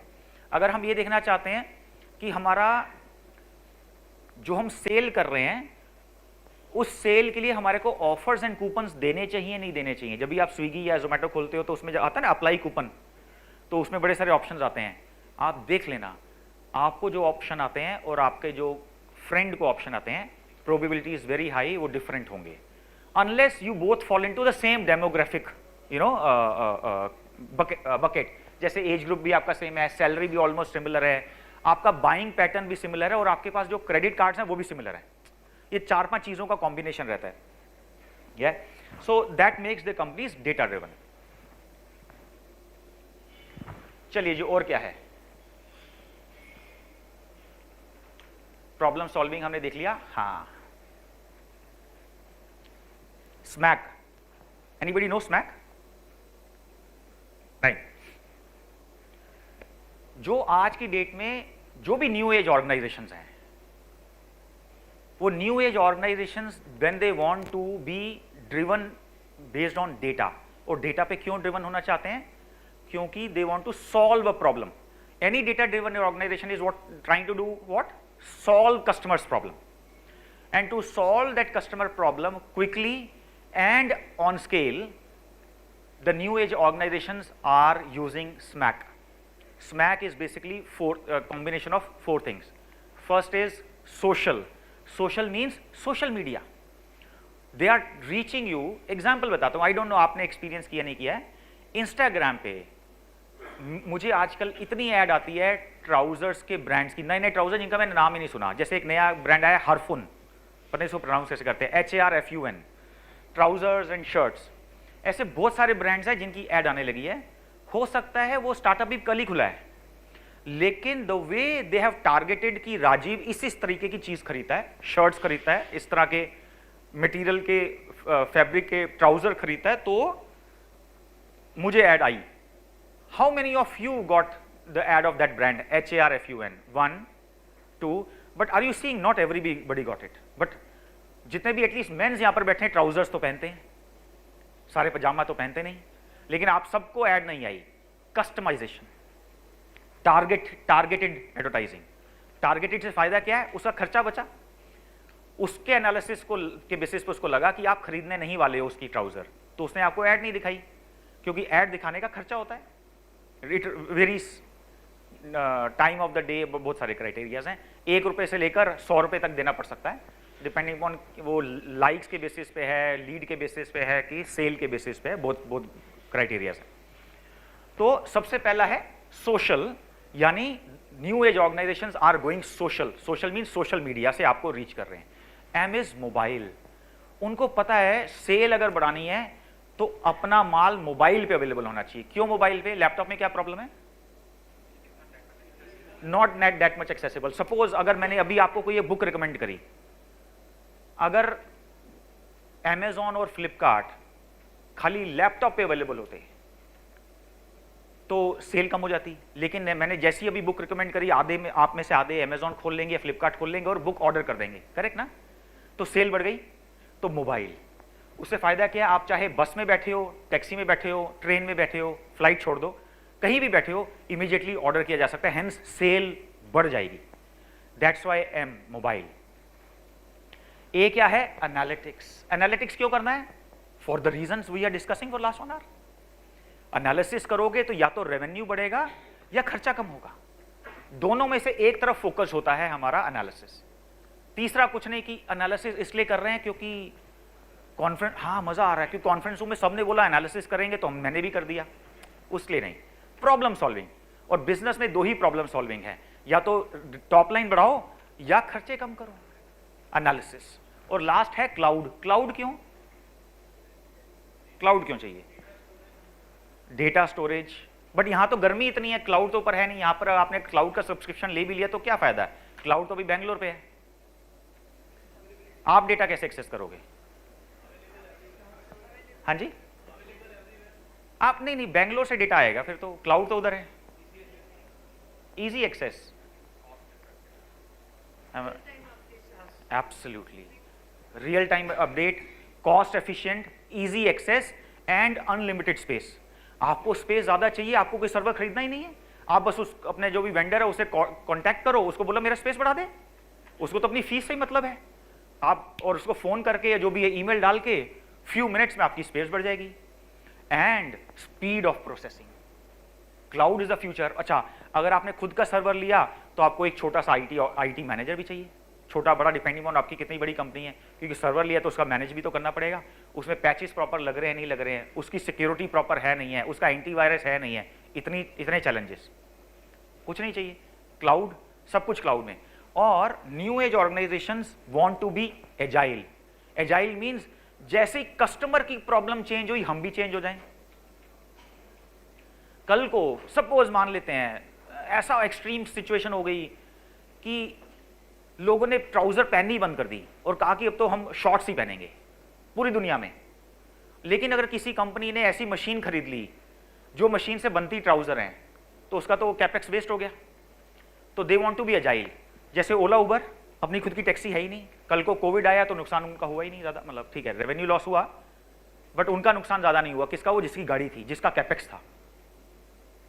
तो new age organizations want to be agile. Agile means मेरा खुद का कैपेक्स इन्वेस्टमेंट कम से कम होना चाहिए ताकि कस्टमर की प्रॉब्लम खत्म हुई और दूसरी प्रॉब्लम अगर मैं सॉल्व करना चाहता हूं, I quickly shift to another business. Asset light, yeah absolutely. So this is the new model SMAC. इसमें स्मैक आईटी भी मतलब वेरिएंट हैं कुछ, but SMAC is the bare minimum which is being used. Anand Jahangir ने कल ब्लॉकचेन वगैरह cover किया होगा ना, ठीक है, very good. So these are few examples of the companies which are investing heavily either in metaverse or in blockchain. जैसे McDonald's, अब तो उसका स्टोर बन भी गया होगा, मैकडोनल्ड ने जमीन खरीदी है, अहमदाबाद में नहीं, सूरत में भी नहीं, मेटावर्स में, और वो कह रहे हैं कि हम वहां पर स्टोर बनाएंगे। अब सोचो मेटावर्स, मतलब आप चांद पे खरीद लो फिर भी समझ आता है बिकॉज चांद है। यूएस में एक कंपनी बेच भी रही थी जमीन, पता है आपको, मैं मजाक नहीं कर रहा, आप चांद पे जमीन खरीद सकते हो, अभी अभी मिल जाएगी, आप बस पैसे दो, गूगल कर लो purchase land on moon, but moon है, मेटावर्स तो है ही नहीं, लोग उस पर जमीन खरीदे हैं लोग। अच्छा, ऐसा नहीं कि मेरे जैसे लोग जिनको है कि चलो गैम्बलिंग कर लें, पीडब्ल्यूसी सिंगापुर या हांगकांग ने भी जमीन खरीदी है metaverse, you know metaverse right, कल डिस्कस किया होगा कि नहीं। अच्छा, यू नो मेटावर्स, नो भी आ रहा है, हाउ मेनी नो, तभी मैं आंसर दूंगा, हैं, नो हैं, okay, how many yes sir, what is metaverse. It's a virtual platform created where people can interact virtually with each other. हाँ, And some devices such as Oculus Rift and absolutely, very beautiful example of metaverse is that movie Avatar. Avatar में जो दिखाया है कि वो इंसान खुद तो किसी ऐसे बेड पे लेट जाता है, करेक्ट ना, ऐसे जिसमें ऐसे शीशे का ग्लास है, और उसका अवतार is in another world. That exactly is what is happening in metaverse. Even Flipkart is launching metaverse. हमारा भी metaverse अभी, आपको पता है हमारा साल में एक सबसे बड़े सेल लगाते हैं हम, जिसको बोलते हैं बिग बिलियन डे, और दिवाली के आसपास लगती है, उससे पहले हम अपना मेटावर्स लॉन्च करेंगे, या and we are going to be first e commerce company to have our own metaverse. तो उसमें होगा क्या, हम सैमसंग, एप्पल, इन सबके स्टोर हमारी प्लेटफॉर्म के अंदर खोल देंगे, यानी आपका अवतार हमारे ऐप के थ्रू एप्पल स्टोर के अंदर जाएगा, मोबाइल्स को टच एंड फील करेगा कि ये मेरे हाथ में प्रॉपर आ रहा है नहीं आ रहा है। कई बार होता है ना, आप देखना चाहते हो कि छोटा तो नहीं है कहीं ये मोबाइल, कि मैं वो प्रो लूँ कि नॉर्मल लूँ, तो कैसे देखते हो आप, ये देख के कि भाई मेरे हाथ में अच्छा लगेगा कि छोटा लगेगा, तो you will be able to do that, you will be able to interact with the executive there. So metaverse, that's small example. Okay, so metaverse basically क्या है, 3D version of your Zoom. Zoom is what, 2D. Why 2D? Length and breadth. 3D means height also, मतलब third dimension also gets added. तो उसमें होगा क्या, metaverse में आप चाहे यहां पर बैठे हैं, अभी सपोज आज शाम को सेशन खत्म हो गया और आपको एक मीटिंग अटेंड करनी है अपने क्लाइंट के साथ जो दिल्ली में बैठा है, एक ऑप्शन तो इजी ऑप्शन है ये जूम। जूम पे आपकी फोटो, मूविंग फोटो देख पाएगा विच इज 2D, लेकिन आप सारे ये फील करना चाहते हो कि आप सारे इकट्ठे बैठे हो, आपके साथ आपका क्लाइंट बैठा है, आपके इधर आपका टीम बैठी है, आप ये फील करना चाहते हो। So that is where you go into metaverse. Obviously for that you use all AR VR वाले जो हेडसेट हेडसेट्स है वो यूज करते हैं। अच्छा, अब इसमें मैकडोनल्ड क्या करने वाला है, मैकडोनल्ड कह रहा है जब आप वो AR VR लगा के मीटिंग करोगे, पूरा दिन काम करोगे, तो भूख भी तो लगेगी, लंच भी तो करोगे, शाम को चाय भी पीनी है, तो लंच करोगे, तो जब फिजिकल वर्ल्ड में लंच करना होता है तो वहां पर आपको स्टोर दिखता है मैकडोनल्ड का, तो वर्चुअल वर्ल्ड में बैठे हो तो थोड़ा ना हेडसेट उतार के अपना स्विगी ऐप खोलोगे और उसमें से मैकडोनल्ड का बर्गर ऑर्डर करोगे। उन्होंने कहा नहीं, टेंशन ही नहीं, आप जहां बैठे हो वहीं पे मैं अपना स्टोर खोल देता हूं। तो आप वर्चुअल वर्ल्ड में अपने ऑफिस की बिल्डिंग से नीचे उतरेंगे, 7 वाली बिल्डिंग में जाएंगे जहां पर मैकडोनल्ड का स्टोर खुला हुआ है, वर्चुअली जा रहे हैं आप, एक्चुअली तो हम यहां पर बैठे हैं लेकिन आपके हेडसेट में, वहां पर जाके आप बर्गर ऑर्डर कर देंगे। बट आपने तो वर्चुअली बर्गर ऑर्डर किया ना, आपका पेट कैसे भरेगा? हाँ जी, पेट तो नहीं भरेगा। तो यहां पर मैकडोनल्ड की स्मार्टनेस है, उसने कहा कि मैं ऑर्डर आपका लूंगा वर्चुअल वर्ल्ड में, उसको मैं इंटीग्रेट करूंगा अपने असली सर्वर से, और जब आप ऑर्डर दोगे तो मैं आपसे पूछ लूंगा कि सर आप बैठे कहां पे हो, आप ऑर्डर तो दे रहे हो मेरे दिल्ली के मेटावर्स में, सपोज कनॉट प्लेस, लेकिन आप रियल में कहां बैठे हो? तो जब आप ऑर्डर दे रहे होगे आप बोलोगे कि मैं फेयरफील्ड होटल अहमदाबाद में बैठा हूं फर्स्ट फ्लोर पे, तो ऑर्डर उसका मेटावर्स से निकल के कहां जाएगा? उसके रियल सर्वर में, और वो ऑर्डर कहां पुश हो जाएगा? अहमदाबाद के आपके नियरेस्ट जो भी मैकडोनल्ड स्टोर है वहां पे वो बंदा अपनी बाइक पे पहुंच निकल के ये बाहर खड़ा हो जाएगा और आवाज मारेगा सर आपका बर्गर आ गया। That's what they are trying to do. PwC Hong Kong, मेरे ख्याल से आप गूगल कर लेना, PwC हांगकांग ने भी जमीन खरीदी है मेटावर्स में।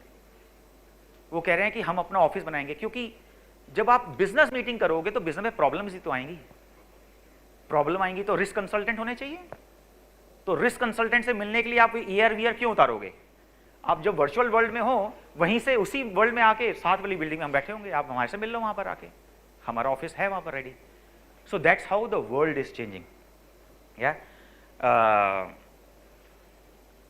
तो पीपल आर बाइंग लैंड। एक बार तो मैंने भी सोचा, तो जब मैंने फर्स्ट टाइम सोचा तो 5 लाख रुपए की जमीन मिल रही थी, जब सेकंड टाइम सोचा तो 10 लाख हो गई, तो मैं रुक ही गया। मैंने कहा भी रुक जाओ, पता लगा कि जैसे ही मैंने 10 लाख की खरीदी 1 लाख हो गया, बिकॉज रियल में तो कुछ है नहीं। या पता लगा प्लेटफॉर्म भी बंद होकर भाग गया। आज की डेट में 2 बड़े प्लेटफॉर्म है, चांसेस आर लेस कि वो भाग जाएंगे। एक सैंडबॉक्स है, दूसरा भूल गया मैं क्या है, 2 ही, हाँ जी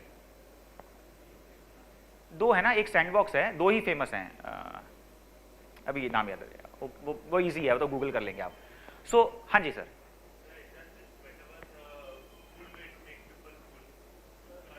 cool way to make people fool, दोनों येस एंड नो भी है। फॉर एग्जाम्पल बिटकॉइन वगैरह कल डिस्कस हुआ है आनंद के सेशन में? हाँ हाँ, बिटकॉइन इज मतलब रियल वर्चुअल है, but there are many coins.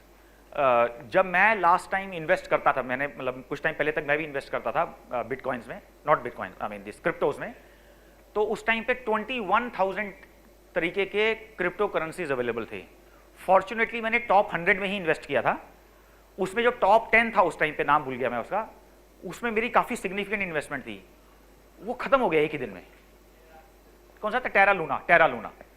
वो एक ही दिन में अचानक खत्म हो गया, नंबर 10। अभी ऐसे 21,000 थे जब मैं लास्ट टाइम इन्वेस्ट करता, उसके बाद तो मैंने बंद ही कर दिया। मतलब जो है सो है। वो ऐप्स भी आईफोन में होता है ना, ऐप्स ऑटो अनइंस्टॉल हो जाती हैं अगर आप कुछ दिनों तक यूज़ ना करो।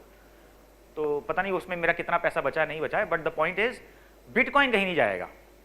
उसका फंडामेंटल रीजन है, बाकी जो मनी है टेक्निकली उनमें प्रॉब्लम है कुछ ना कुछ।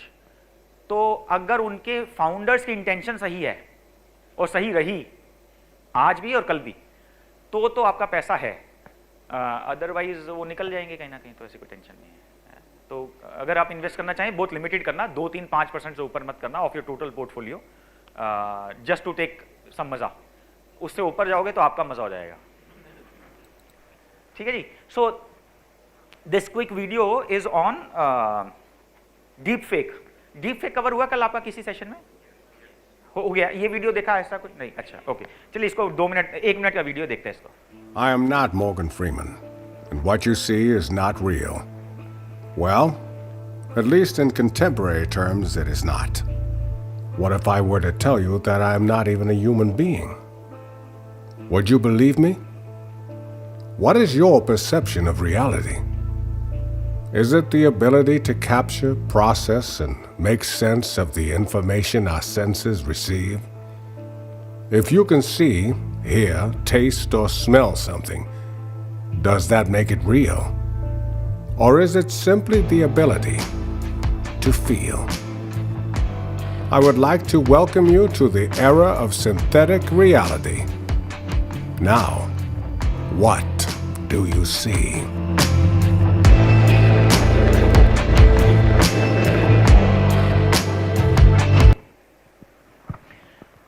जो ये वीडियो था, this is not the gentleman is what's his name, Norman Freeman.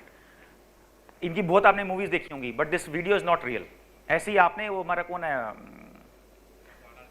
बहुत सारे यूएस हॉलीवुड के हीरोज और पॉलिटिशियंस के ऐसे वीडियो आ चुके हैं। These are made with deep fake tools and the challenge is, you know how expensive they are, these deep fake tools? Any idea how many crores you have to pay to get license of these? Sorry? Correct. नहीं, they can afford, but in general, जैसे हमें पता idea का licence कितने का आता है, ACL का लाइसेंस कितने का आता है, पाइथन फ्री है, राइट, R फ्री है, उसी तरह से डीप फेक कितने का है, soft license free. Deep fake tools are available free of cost because you know why? They are open source, and that is the problem.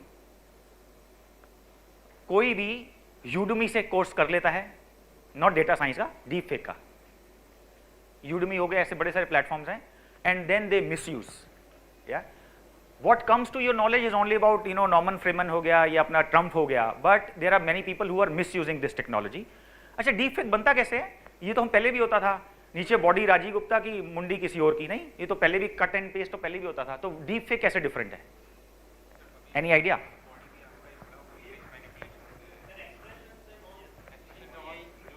वो कैसे होता है, कैसे करते हैं?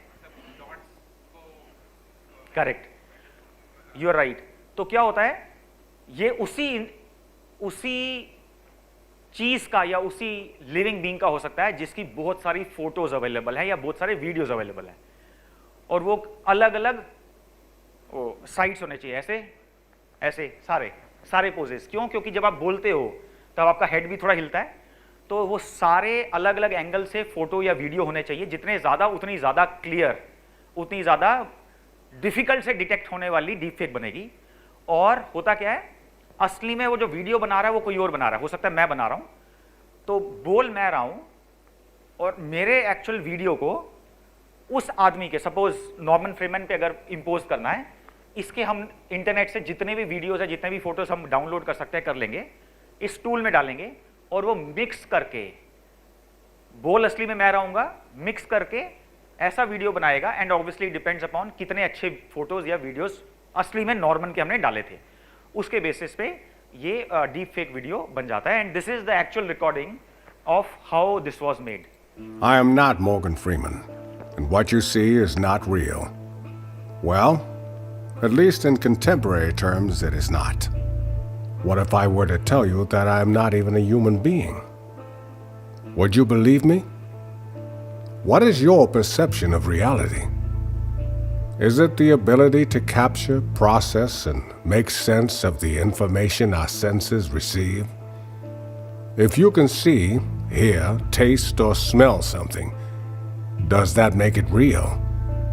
Or is it simply the ability to feel? I would like to welcome you to the era of synthetic reality. Now, what do you see?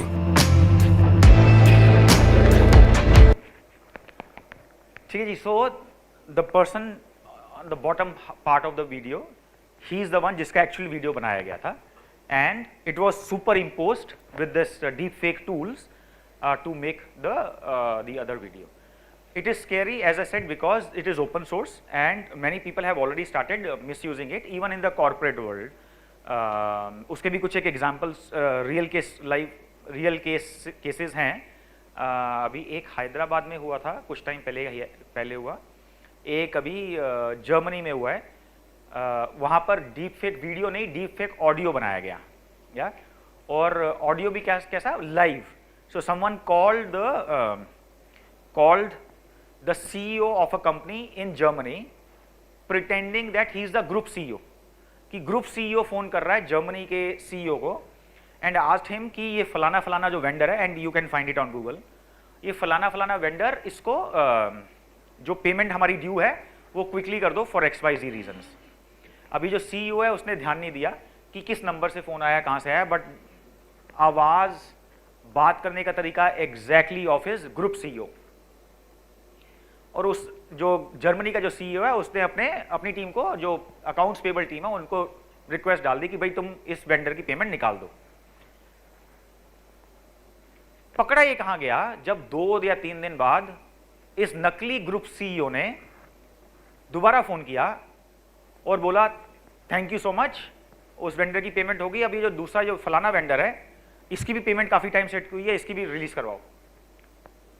जब इस बंदे ने अपनी अकाउंट्स टीम को फोन किया, क्योंकि थैंक यू तो नीचे भी पास ऑन करना बनता है, तो इसने भी बोला थैंक यू, पिछले वेंडर की पेमेंट तुमने जल्दी कर दी, अब एक और करनी है. उसने कहा सर ठहरो तो सही, अभी पिछले की कहाँ करी है हमने, वो तो हमारी इंटरनल अप्रूवल में अटकी पड़ी है, फलाना मैनेजर जो है वो छुट्टी पे था इसलिए अप्रूव नहीं हो पाया, लेकिन सर आज कर देंगे. उसने कहा ठहर जाओ यार, तो मेरा ग्रुप CEO की कैसे बोल रहा है कि थैंक यू सो मच कि तुमने पेमेंट करवा दी. तो फिर then he looked at the number कि किस नंबर से फोन आया है. That number was of some place in Austria. Then this guy he checked with the EA of the group CEO कि साहब आज की डेट में कहाँ हैं, तो पता लगा he is not supposed to be in Austria. तो नंबर जो कंट्री कोड था वो ऑस्ट्रिया का था, but the CEO was not supposed to be in Austria. So that's when this Germany का CEO, इसने अपने CEO के असली मोबाइल पे मैसेज डाला कि बॉस ऐसे ऐसे आपकी तरफ से रिक्वेस्ट आई थी, इसको प्रोसेस करूँ कि नहीं करूँ. कह रहा मैंने कब बोला. सो ये पुलिस केस भी फाइल हुआ and it was in media as well, so you can check that. तो दोनों तरीके से, अब आप इसमें बोल सकते हो कि ये कौन सी बड़ी बात है, तो जॉनी लीवर भी करता था, नहीं आवाज चेंज कर लेना. सो when it was checked, it was not the case of someone changing the voice, it was actually with the deepfake technology. It was such a beautiful crystal clear case कि जो उसका डायरेक्ट रिपोर्ट है वो भी बेचारा पहचान नहीं पाया कि ये मेरा बॉस है या कोई और, जॉनी लीवर टाइप बंदा कोई एक्टिंग कर रहा है. So that was about deep fake. What else. हाँ जी, this is this screenshot, quick 1 minute I will spend on that. This screenshot is from Future of Jobs report of World Economic Forum. I am a big fan of it. आपको free में मिल जाएगी Google पे. कल Sunday है, अगर 5-10 minute आप लगा के इसको स्क्रॉल कर लेना, इसमें शायद 20-25 पेज की ये रिपोर्ट है। एक चीज़ में इसमें मैसेज एक चीज़ का बहुत क्लियर है। ये क्या बोलता है कि जिन चीज़ की डिमांड कम हो रही है वो है अमंग अदर थिंग, उसने 13 चीज़ों की लिस्ट बनाई है, उसमें हमारे से रेलेवेंट है accounting, book keeping, accountants and auditors. And why I am saying so? Because there are many businesses, there are many CA firms in India who have taken the outsourcing work of accounting, bookkeeping of many small mid-sized companies as well. कल को they may get disrupted. कैसे?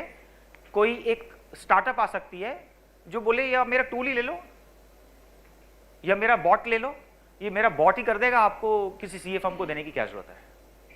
हो सकता है, कोई इसमें बड़ी बात नहीं है।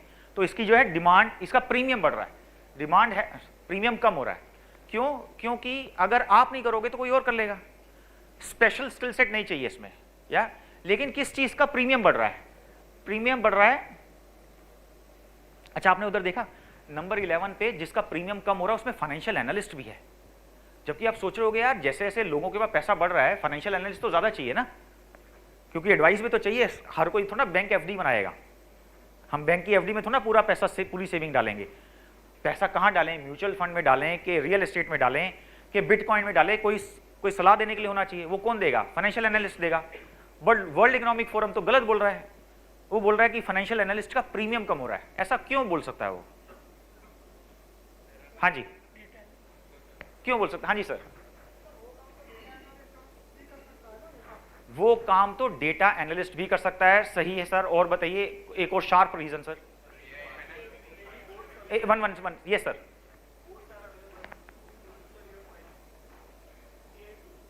AI tools, yeah, same thing, AI tools. Even financial analysts would not have the access to some of the data that even the current systems would have.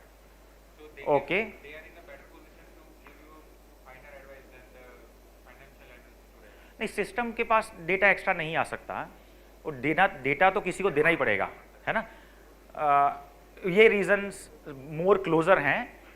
सी, अगर आप if you just close your eyes and take a step back, आपके जो financial analyst हैं they all have some criteria which they follow. वो ऐसा नहीं है कि आंख बंद करके कुछ मंत्र बोला और बोला चलो कल रिलायंस में पैसा इन्वेस्ट कर दो, ऐसा नहीं है। कुछ पैरामीटर्स हैं, दे इवैल्यूएट, करेक्ट। उनमें से 10, 15, 20 पैरामीटर्स तो आपने भी सीए करने के टाइम पढ़े थे फाइनेंशियल मैनेजमेंट में, उनके पास 40-50 और होते हैं। बट द प्रॉब्लम इज वो सारे के सारे मेजरेबल क्राइटेरियाज हैं, करेक्ट ना। चाहे आप पी रेशो की बात करो, पेग रेशो की बात करो, डेट इक्विटी की बात करो, कोई भी निकाल सकता है। ऐसा नहीं हो सकता है कि डेट इक्विटी रेशो का फॉर्मूला चार्टर्ड अकाउंटेंट जो लगाएं और जो बीकॉम ऑनर्स वाला लड़का लगाए वो डिफरेंट हो जाएगा, नहीं होगा। सेम फॉर्मूला सेम है, बस यही फर्क पड़ सकता है कि कितने फॉर्मूले लगाने हैं, कौन सा बेटर फॉर्मूला है, भाई इतना फर्क पड़ सकता है। तो फाइनेंशियल एनालिस्ट जो हैं टू अ ग्रेट एक्सटेंट जो भी वो फॉर्मूलाज यूज कर सकते हैं, that formulas are getting automated through various tools. आप चाहे उनको एआई टूल बोल लो या रोबोटिक्स बोल लो, टेक्निकल डिफरेंसेस पीछे रहते हैं, दोनों में से कुछ भी हो सकता है वो। क्या रियल जो काम बचा है वो ये बचा है कि अगर ये इतना आसान होता कि आपने खाली 20-20 रेशो देख के इन्वेस्ट कर देते और वही कंपनी चल रही होती, तो आज की डेट में everybody would have been millionaire ना, बिलियनर, करेक्ट। तो खाली वो रेशोज इंपॉर्टेंट नहीं है, उन रेशोज के बियॉन्ड, बिकॉज ये रेशोज खाली बताते हैं आपको अबाउट फ्यूचर या past, past, that is the problem. अब क्या होता है, हम जब ये देखते हैं कि इस कंपनी का एबिटा मार्जिन सपोज 40% है, अरे ये तो पास्ट में था ना। हर कोई बोलता है past is not the guarantee of the future, तो आपने उसके बेसिस पे अगर सारी इन्वेस्टमेंट कर दी, पता लगा अगले दिन कोई कॉम्पिटिटर आ गया। एग्जाम्पल मैं बताता हूं, जब मैंने एक कंपनी थी उसमें जब इन्वेस्ट किया, क्या नाम थी वो, पावर ट्रेडिंग कंपनी है, इंडिया में एक ही थी उस टाइम पे, विच वन, IEX, करेक्ट। वो मैंने उसमें धड़ल्ले से उसमें पैसा लगाता गया, हर महीने लगाता गया। वो बाद में किसी समझदार आदमी ने बोला कि भाई अगर इसमें इतना प्रॉफिट होगा तो आज नहीं तो कल गवर्नमेंट आएगी बीच में, तो पैसा रोक ले। अब मैंने मन ना, टेक्निकली मैं उससे एग्री नहीं कर रहा था, मैंने फिर भी क्योंकि वो मेरे से सीनियर था मैंने बात मान ली और मैंने रोक लिया इन्वेस्टमेंट, निकाला नहीं, रोक लिया। जो उसने बोला आज वही ठीक प्रूव हो रहा है। और मेरे को पेन ये है कि मैंने उसकी बात बहुत लेट सुनी क्योंकि मैं काफ़ी उसमें इन्वेस्टमेंट कर चुका था। तो द पॉइंट इज मैंने इन्वेस्टमेंट किया बेस्ड ऑन पास्ट परफॉर्मेंस, उसके सारे रेशोज आप 1 साल पहले तक देख लो IEX का। IEX कंपनी में अपने आप में कोई प्रॉब्लम नहीं है, सुपर डुपर, ऐसा लगा कि मतलब और कहीं इन्वेस्ट ना करो, बस इधर ही कर लो, but that was about past.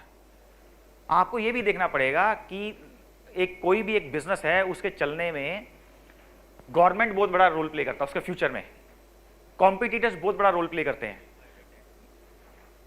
Sorry market dynamics बहुत इंपॉर्टेंट रोल प्ले करते हैं, geo political role play factors role play करते हैं। So there are so many things which are not getting captured in those, but so and that is why you will see जितने भी ये measurable criterias हैं they all are getting automated in these tools. चाहे आप किसी भी platform की बात कर लो आज के डेट में, ग्रो की बात कर लो, एमस्टॉक की बात कर लो, IND मनी की बात कर लो, देयर मैनी, कोई लिमिट नहीं है। तो based on that they give you their own rating, but ऐसा नहीं है जिसको उन्होंने बोला कि हमारे रेटिंग के हिसाब से ये टॉप में है वो ही सही इन्वेस्टमेंट क्राइटेरिया होगा। बट जो ये बेसिक काम है, इस काम के लिए जो फाइनेंशियल एनालिस्ट की जरूरत होती थी वो जरूरत खत्म हो गई है, and that is why they are saying demand कम हो रही है। डिमांड जीरो नहीं होगी, क्यों? क्योंकि एडवाइस देने के लिए, उस एनालिसिस के बाद एडवाइस देने के लिए आपको तभी भी बंदा चाहिए, बट उस बंदों की क्वांटिटी कम हो गई, number of those people required have now got reduced. But देखिए इंक्रीजिंग प्रीमियम किसका है? इंक्रीजिंग प्रीमियम है data analysis, data scientist, AI machine learning, big data specialist. मैं फिर से रिपीट करूंगा, क्यों इनकी डिमांड ज्यादा है, इनका प्रीमियम बढ़ता जाएगा, बिकॉज जो भी डेटा ड्रिवन ऑर्गेनाइजेशन है it is trying to solve problem, और अगर आप कस्टमर की वो प्रॉब्लम सॉल्व कर रहे हो जिसके लिए कस्टमर आपको पैसा देने के लिए तैयार है, तो आपकी डिमांड कम हो ही नहीं सकती। अगर आप डेटा ड्रिवन इसलिए हो क्योंकि हर कोई डेटा से खेल रहा है तो मैं भी खेल रहा हूं, फिर कोई फायदा नहीं है। या सो that is why demand of left side में जो 3 है इनकी कम नहीं होगी। और क्या है जी? Any question? We have another 10 odd minutes. While I have some examples to share with you, yeah, maybe I will share some examples. But उससे पहले हाँ जी सर, आपने you raise your hand first. हाँ जी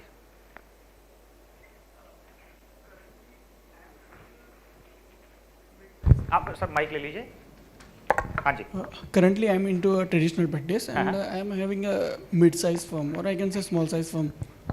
So, and I don't have that much work. I'm not saying I don't have any work like related this, but after 5 years, it may be chances that work will increase as all of are using data tools and all that. So work is definitely going to be work, and it will be on the data driven only. So currently, what should I have to do? So after 5 years, I can also be a part of competition. In data space or in data? Yes.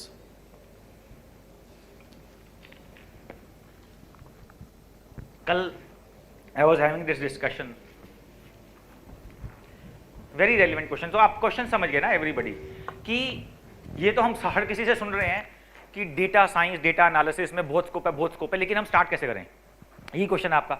Start आज कैसे करें so that tomorrow we are there as a good competition, correct ना? यही आपका question. इसमें ना some of the chartered accountants, some of the practicing CAs, they have this notion कि data analysis का तो जो काम आएगा बड़ी कंपनी से वो बिग 4 को ही जाएगा, करेक्ट ना? वो बिग 4 को काम देंगे, हमारे को क्यों देंगे? यस और no? How many of you feel like that? Only 1 2, है ना? सेफ है ना? और क्योंकि कंपनी, बड़ी कंपनीज को वो भी चाहिए, ब्रांड भी तो चाहिए कि हमने KPMG से करा लिया, डिलॉयट से करा लिया, यस और नो? है ना? नहीं चाहिए, ऐसा बिल्कुल भी नहीं है। उसका रीजन है multinationals and other big corporates, they need brand name only where stamp चाहिए, जहां पर स्टैम्प चाहिए। स्टैम्प किस में चाहिए होते हैं? स्टैट्यूटरी ऑडिट में। फॉर एग्जांपल इंटरनल ऑडिट में भी स्टैम्प नहीं चाहिए। That is why you will see there are many non big 4 audit firms in India, Indian firms which are doing internal audits of many big companies in India. Yes or no? Yes. But statutory audit में हो सकता है number कम हो, correct? उसका reason है because उनकी जो parent company है they may not be knowing good Indian firm, और they want to have one firm globally. For example अगर उनका यूएस में डिलॉयट कर रहा है तो वो कहते हैं यार सेम ही ऑडिटर रखो, नहीं तो फाइटिंग होती रहेगी, ये होता रहेगा। जहां पर उनको स्टैम्प चाहिए, प्लस जहां पर उनको अपने इन्वेस्टर्स को दिखाना है। उसके अलावा every company at every other place they want to hire good talent and they want to hire it at lower cost. Practical है, because किसी के पास भी unlimited budget नहीं है। Everybody wants to improve their bottom line, और bottom line तभी improve होगा अगर सेल तो बढ़ रही है, साथ में खर्चे भी कम किए जाएं। हर काम के लिए थोड़ा ना बिग फोर को हायर किया जाता है, हम भी नहीं करते हैं, कोई भी नहीं करता है। And specially in the space of data analysis many companies try startups, या वो ट्राई करते हैं। वो ट्राई करने का सबसे इजी तरीका क्या है, you have to be open to do free proof of concept, जिसमें आपके शायद हफ्ता या 2 हफ्ते का टाइम कॉस्ट लगे। जैसे कोई भी जब नई कंपनी आती है, उसने या किसी कंपनी ने अपना कोई नया प्रोडक्ट लॉन्च किया, सपोज यूनिलीवर का सोप नहीं था, उसने नया सोप लॉन्च किया, तो क्या करेगा, जगह जगह काउंटर लगा के आपको एक सोप फ्री दे देगा।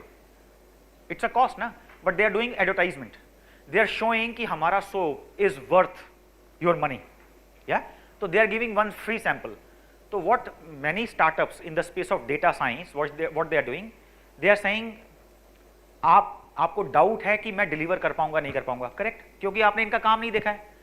तो उसी तरह से आपके फ्यूचर क्लाइंट्स ने आपका काम नहीं देखा इन द स्पेस ऑफ डेटा, तो आप उनको कंफर्ट ऐसे दे सकते हैं कि आप among 10 different problems you want to solve, आप उसमें से कोई एक प्रॉब्लम मुझे दे दो जिसमें मेरा 2 हफ्ते का एफर्ट लगेगा, वो मैं आपको फ्री ऑफ कॉस्ट आपकी प्रॉब्लम सॉल्व करके देता हूं। That will develop trust and that will give comfort to them कि आप डिलीवर कर सकते हो। उसके बाद आप अपने कमर्शियल्स नेगोशिएट करके आप उनसे कॉन्ट्रैक्ट ले पाओगे। और आपने किसी 1 या 2 ऐसे क्लाइंट्स पे किया, that you can then use to market with other companies. तो you have to start small, start with small proof of concept which is like a free gift for trust building with the bigger corporates. उस तरह से आपको धीरे धीरे करके बढ़ना होगा। और डेटा साइंस में आपको घुसना पड़ेगा। If someone wants to make data as their mainstream for their firm, आप you have to go beyond what you have learned so far in the data space. आपको स्टैटिस्टिक्स सीखना पड़ेगा, to some extent आपको वो coding वगैरह की knowledge होनी पड़ेगी। Now the world is changing and no code low code भी आ रहे हैं, right, but please understand, no code low code use करने के लिए आपको समझ तो होनी चाहिए ना कि वो कर क्या रहा है बैकग्राउंड में। जैसे हमें पता है कि कैलकुलेटर तो कब से है, राइट, बट हम आज की डेट में भी अपने बच्चों को स्कूल में मैथमेटिक्स तो हाथ से ही सिखाते हैं ना। बच्चों को स्कूल में हम टीचर्स को या प्रिंसिपल को थोड़ा ना जाके बोलते हैं कि क्यों सिखा रहे हो मेरे बच्चे को मैथमेटिक्स, उसने जिंदगी में तो करना नहीं है। जिंदगी में इवन 2+2 के लिए भी शायद वो कैलकुलेटर यूज करे बाद में, that's a different thing. But आज क्यों सिखाते हैं, ताकि कैलकुलेटर क्या कर रहा है बच्चे को पता तो रहे। उसी तरह से कल future is of low code and new code, वो तो फैक्ट है, राइट, बट उसका ये मतलब नहीं ना आपको पता ही ना हो कि वो पीछे कर क्या रहा है। Now does that mean you have to become world best in class Python expert और आर एक्सपर्ट, वो जरूरी नहीं है, बट फंडामेंटल्स तो पता होने चाहिए कि वो कर क्या रहा है, उसकी कैपेबिलिटी क्या क्या है, क्या उसके लिमिटेशंस हैं। पाइथन और आर में से अगर आज की डेट में बोला जाता है कि पाइथन बेटर है, तो क्यों बेटर है, आर में क्या प्रॉब्लम है। फॉर एग्जाम्पल मेरे हिसाब से व्हेन आई यूज आर, मेरे को विजुअली आर बेटर लगता है पर्सनली आर, बट उसकी लाइब्रेरीज लिमिटेड है, यानी कैपेबिलिटी उसकी आज की डेट में लिमिटेड है, क्योंकि पाइथन में लाइब्रेरीज बहुत ज्यादा है, या इसलिए पाइथन की कैपेबिलिटी डिफरेंट है, आर की थोड़ी सी लिमिटेड है, इसलिए वो थोड़ा अभी पीछे है। तो आपको पता होना चाहिए। बट आप आज की डेट में मेरे को बोलो कि राजीव इस सेशन के बाद 10 पेज का कोड लिख दे, I may be slow, very slow in writing the code, क्योंकि मैं डेली कोडिंग नहीं करता हूँ, राइट, बट मुझे पता है कि अगर मेरे को कोई कोड दिया जाएगा तो उसमें हो क्या रहा है, तो वो बेसिक नॉलेज होनी चाहिए। And that is where you know those of you who want to be really want to take this seriously, statistics to some extent programming सीखनी पड़ेगी। कोई एक लैंग्वेज ले लो, सारी बिल्कुल जरूरत नहीं होती, पाइथन ले लो, आर ले लो, आपको एक क्वेरी लैंग्वेज भी आनी चाहिए, SQL, again you don't need to be an expert, but एक आना चाहिए। और 2 आज की डेट में मेन विजुअलाइजेशन टूल्स हैं, उनमें से कोई एक आना चाहिए आपको, पावर बीआई या टैबलू, बहुत ईजी हैं दोनों। पावर बीआई का ये एडवांटेज है, अगर आप माइक्रोसॉफ्ट स्वीट लेते हैं तो उसके साथ आज की डेट में बंडलिंग में फ्री आता है, मतलब उसकी कॉस्ट में इंक्लूड कर लेते हैं, so overall it is much more economical. Tableau का आप ये कर सकते हैं, somehow you can get a students version. Student version 1 साल के लिए फ्री रहता है, फुल वर्जन। या तो जैसे अगर आप डेटा साइंस के प्रोग्राम में कहीं भी एनरोल करते हैं, they give you that student ID, तो वो जो आपको की मिलती है वो की के through you get 1 year, and then you can also request them to further renew it for another 1 year. So उससे आपको ये पता लग जाएगा। टैबलू की बात कर रहा हूँ बिकॉज उसका लाइसेंस थोड़ा एक्सपेंसिव है। पावर बीआई तो ऑलमोस्ट फ्री है।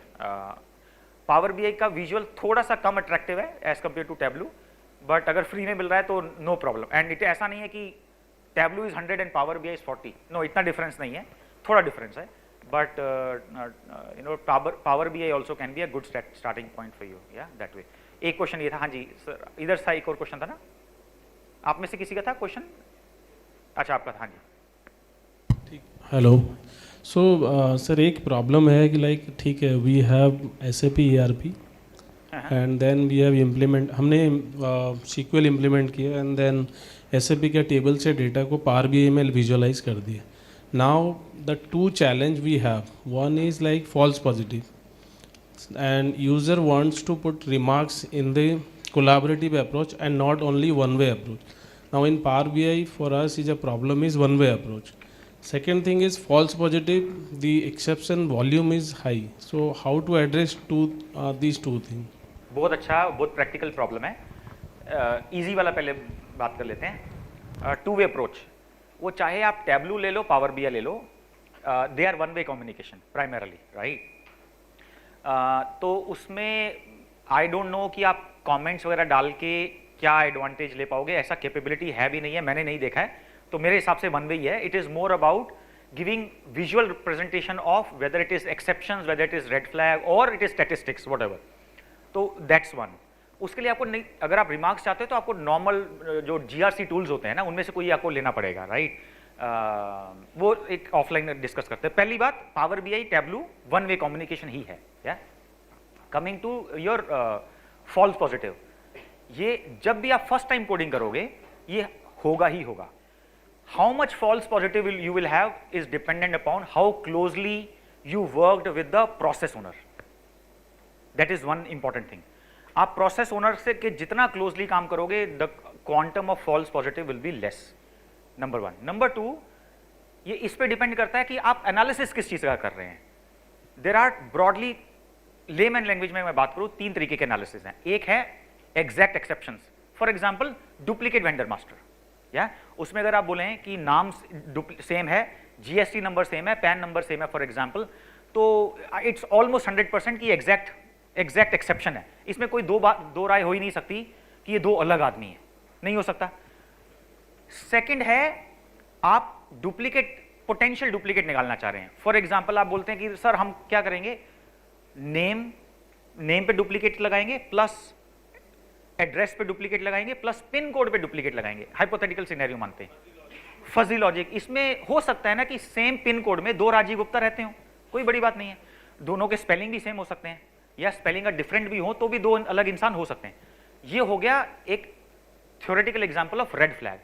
मेरा आपको सजेशन है, जब आप अपनी डेटा एनालिसिस की जर्नी स्टार्ट कर रहे हैं, आप ये रेड फ्लैग वाले कम ही करें तो बेटर है। आप श्योर शॉट एक्सेप्शन वाले पहले स्टार्ट करें, those are low hanging fruits. उससे एक तो आपको बड़ा कॉन्फिडेंस बिल्ड होगा, नंबर 2 आपका जो क्लाइंट है उसको आपके ऊपर कॉन्फिडेंस आएगा कि यार ये सही डायरेक्शन में जा रहे हैं। तो आप जब भी किसी भी प्रोसेस को पकड़ेंगे उसमें, अच्छा तीसरा होता है स्टैटिस्टिकल एनालिसिस। फॉर एग्जांपल, हमारा कल माल कितना बिका, how much sale we had yesterday, how many contract labour came yesterday, contract labour का इन टाइम क्या था, आउट टाइम क्या था। ये इंफॉर्मेशन है, informative statistical analysis, trend analysis, बहुत सारे हैं। जब आप एज एन ऑडिटर आप एनालिसिस कर रहे हो तो आपको देखना पड़ेगा which hat you are wearing. Are you wearing hat of business analyst और you are wearing hat of risk analyst. अगर आप रिस्क एनालिस्ट की हैट आपने वियर की हुई है तो टू गेट कॉन्फिडेंस आप स्टार्ट करिए श्योर शॉट एक्सेप्शन से। वो हो सकता है आउट ऑफ 100 एनालिटिक्स शायद 10 ही मिले आपको ऐसे, बाकी 70-80 हो सकता है रेड फ्लैग्स वाले हों। बट बिलीव मी, आप उससे उसको आपको और जो आपके क्लाइंट को जो आप पे कॉन्फिडेंस आएगा, that would give you a boost. And then जो रेड फ्लैग्स वाले हैं उसमें please work closely with the process owner. हर बिजनेस में there are ways to override the control. Suppose आपने तो कंपनी का स्टैंडर्ड ऑपरेटिंग प्रोसीजर पढ़ के आपने अपना एनालिटिक्स बना लिया. तो कंपनी का स्टैंडर्ड ऑपरेटिंग प्रोसीजर बोलता है कि अगर किसी एक सेलर का हमने पीओ प्राइस 5% से बढ़ाया as compare to last purchase, या तो वो अलाउड ही नहीं है, हमारा सिस्टम ब्लॉक कर देगा. तो आपने उसको एक्सेप्शन में डाल दिया, यानी आपने अपना जो कोड बनाया आपने उसमें बोला दिस इज नॉट अलाउड, ठीक है, और आपने उसको एक्सेप्शन दिखा दिया. क्लाइंट ने बोला नहीं ये तो होता है हमारे यहाँ पे. तो आपका वहाँ पर नेक्स्ट क्वेश्चन होना चाहिए कि अरे कभी होता है तो तुम करते क्या हो. तो उन्होंने बताया कि सर हमारे एसएपी में क्या होता है, if the price difference is more than 5% तो एक एडिशनल लेवल ऑफ अप्रूवल पे जाता है एसएपी के अंदर ही. तो वो एडिशनल बंदे ने अप्रूव कर दिया तो देन इट इज अलाउड. तो देन जो आपने एनालिसिस बनाया दैट इज इनकम्प्लीट. तो आपको ये बोलना पूछना पड़ेगा कि भाई तुम्हारा हार्ड स्टॉप कहाँ पे है. हार्ड स्टॉप मीन्स कि ऐसा कितना परसेंटेज इंक्रीज है विच इज एब्सोल्युटली नो.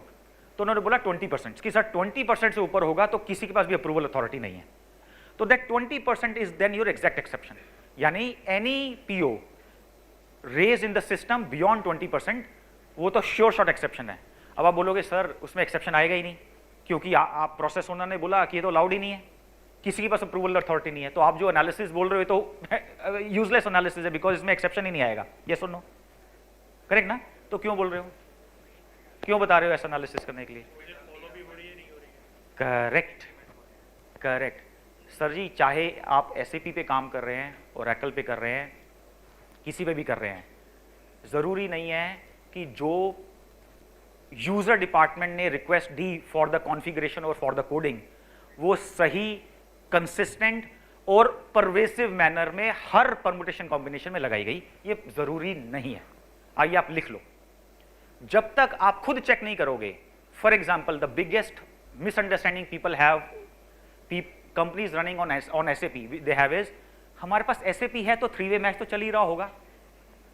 सबसे बड़ा मिथ यही है.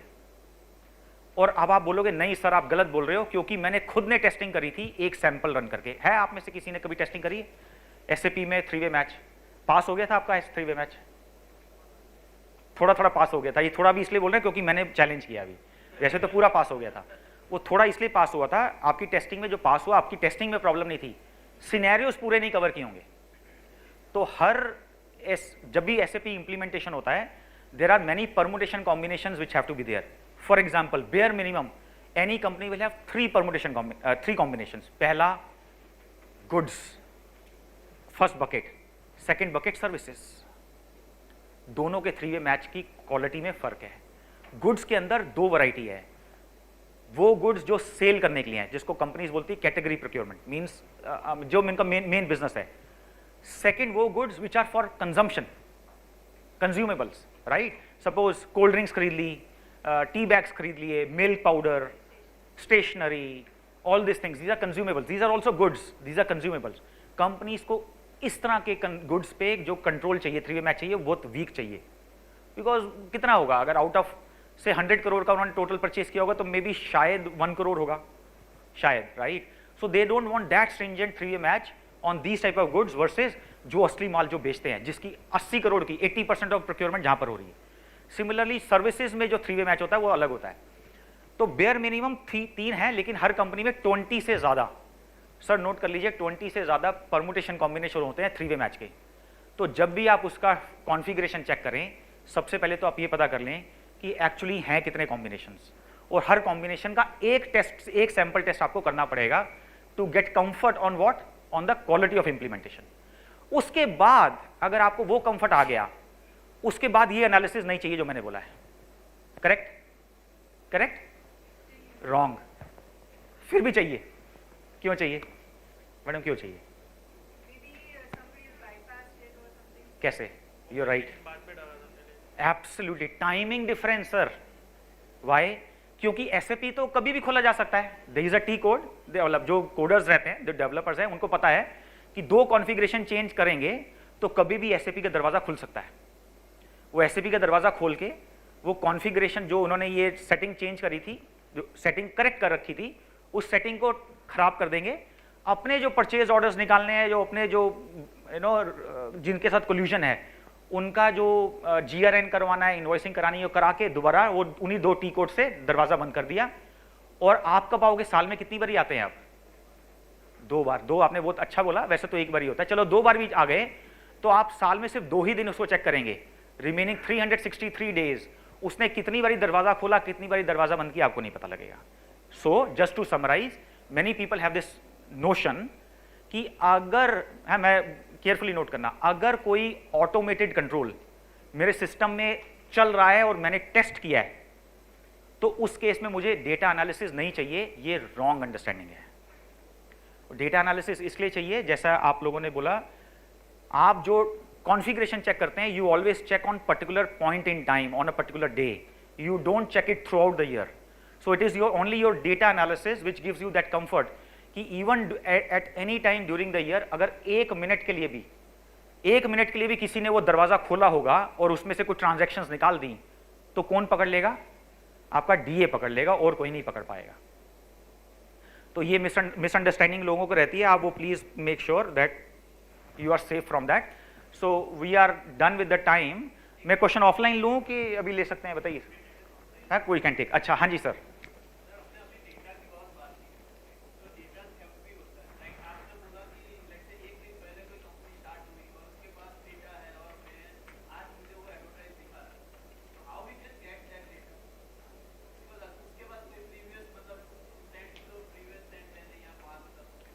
आप ही ने दिया सर उसको डेटा, आप ही ने दिया है, और उसको नहीं दिया, आपने सोशल मीडिया साइट्स को दिया है। And he is purchasing your information. Okay, he actually doesn't know your name. Okay, so मैंने भी एड्स चलाई हैं इस तरह से, मैंने खुद कॉन्फ़िगर किए हैं, तो मैं आपसे शेयर करता हूं। सपोज आप इस क्लास के बाद खुद की एक ऐड चलाना चाहते हैं, वेरी इजी, आप अपने नाम की पे भी ऐड चला सकते हैं। कोई भी फोटो उठा लीजिए, आप गए फेसबुक पे, इंस्टा पे, किसी भी चले जाइए, सबका प्रोसेस सेम है। तो आपको कुछ एक चीजें सेलेक्ट करनी है, आपको बताना है कि you want to run this ad for likes, for views, for lead और फॉर सेल। चारों में से चारों अलग क्यों है? क्योंकि रेट अलग है। लाइक के कम पैसे हैं, व्यूज के और कम पैसे लेगा वो आपसे, लीड के थोड़े ज्यादा पैसे लेगा, और सेल के तो हो सकता है हजारों में भी ले ले, depending on what product you are trying to sell. उसके बाद वो आपको बोलेगा, हाँ बताइए आपका टारगेट ऑडियंस क्या है। अब वो आपको सबसे पहले तो ज्योग्राफी सेलेक्ट करनी है। तो अगर आपने ज्योग्राफी में लिया पूरा वर्ल्ड, नहीं पूरा वर्ल्ड छोड़ देते हैं, आपने बोला अहमदाबाद, ठीक है। अब आप किस पे हैं? फेसबुक पे। अब फेसबुक को ये पता है कि अहमदाबाद में कितने यूजर्स हैं, और सपोज अहमदाबाद में भी आपने ये पिन कोड डाला मैरियट का, राइट। अब जितने भी लोगों के मोबाइल में फेसबुक है उतने, सपोज ये 200 लोगों के पास ही है और किसी के पास इस पूरी बिल्डिंग में फेसबुक नहीं है, तो वो बताएगा कि 200 people you will be able to target. ये नहीं बताएगा कि जो उस रूम में, उस होटल में बंदा बैठा है, राजीव गुप्ता, नीरव, वो नहीं बताएगा, लेकिन कितने लोग बैठे हैं। फिर आपने बोला कि चलो मैंने लोकेशन फिक्स कर ली 200, इसमें आ गए 200, लेकिन आप कहते हो कि नहीं मेरा प्रोडक्ट जो है ना, वो प्रोडक्ट तो सिर्फ 18 से 25 साल के लोग ही यूज करेंगे। तो आपने वो फिल्टर जब अगले कॉलम में जाके वो फिल्टर डाला, तो कौन स्कैन कर रहा है? फेसबुक। उसके पास ऑलरेडी डेटा है, डेमोग्राफिक इंफॉर्मेशन हम सबकी है। आई एम प्रिज्यूमिंग कि आपने सही डाली होगी, क्या? तो सही डाली है, तो इन 200 में से सिर्फ 10 लोग सेलेक्ट हो जाएंगे। अब उन 10 लोगों का नाम नहीं उनको पता लगा, बट 10 लोग पता लग गए कि ये 10 मोबाइल फोन्स हैं। और बताता हूं आपको बड़ी इंटरेस्टिंग चीज, जो कंपनीज या जो इंडिविजुअल्स प्रीमियम प्रोडक्ट बेचना चाहते हैं सोशल मीडिया पे, आपको पता है सबसे इंपॉर्टेंट फिल्टर वो क्या यूज करते हैं? सबसे इंपॉर्टेंट, जिसको वो कभी मिस नहीं करते, they are selling something premium. Example बताता हूं, आपको पता है कि जीन्स ऑन एन एवरेज 2 से 4 हजार रुपए में सारे खरीदते हैं। आपने नई जीन्स निकाली 50,000 रुपए की, 50,000 रुपए की, और आपके ब्रांड का किसी को पता नहीं है। Now you want to target people. Social media में एक सबसे इंपॉर्टेंट जो फिल्टरिंग क्राइटेरिया यूज होता है वो क्या है? कौन सा मोबाइल फोन? Absolutely iOS। अब आप बोले, आप में से जिसके पास 1-1 लाख रुपए का एंड्रॉइड है नाराज हो जाएंगे, है ना। इस साला ऐसा कैसे सोच लिया कि मैं नहीं खरीद सकता 50,000 रुपए की जींस? ऐसा नहीं है, परसेप्शन है। क्योंकि हर किसी को टारगेट उनको नहीं पता नहीं ये कौन इंसान है, उनको तो अपनी टारगेट ज्योग्राफी कम करते जाना है, और क्यों कम करना है? ताकि पैसा कम वेस्ट हो, क्योंकि every view, every click they have to pay money, they means जो एडवर्टाइजमेंट दे रहा है। तो बहुत सारे आपने जितनी इंफॉर्मेशन उनके साथ शेयर की हुई है, including your photos, everything is getting mapped. हर आपकी फोटो भी डेटा में कन्वर्ट हो रही है, राइट? आपने सपोज एक फोटो खींची सिंगापुर में, अच्छा आपको पता है ना, जैसे आप फोटो खींचते हो ना तो उसका जियो कोडिंग अपने आप हो जाती है, हर मोबाइल में बाय डिफॉल्ट है, आप डिसेबल कर सकते हैं बट बाय डिफॉल्ट एनेबल्ड है, लॉन्गिट्यूड लैटिट्यूड कैप्चर हो जाता है, right?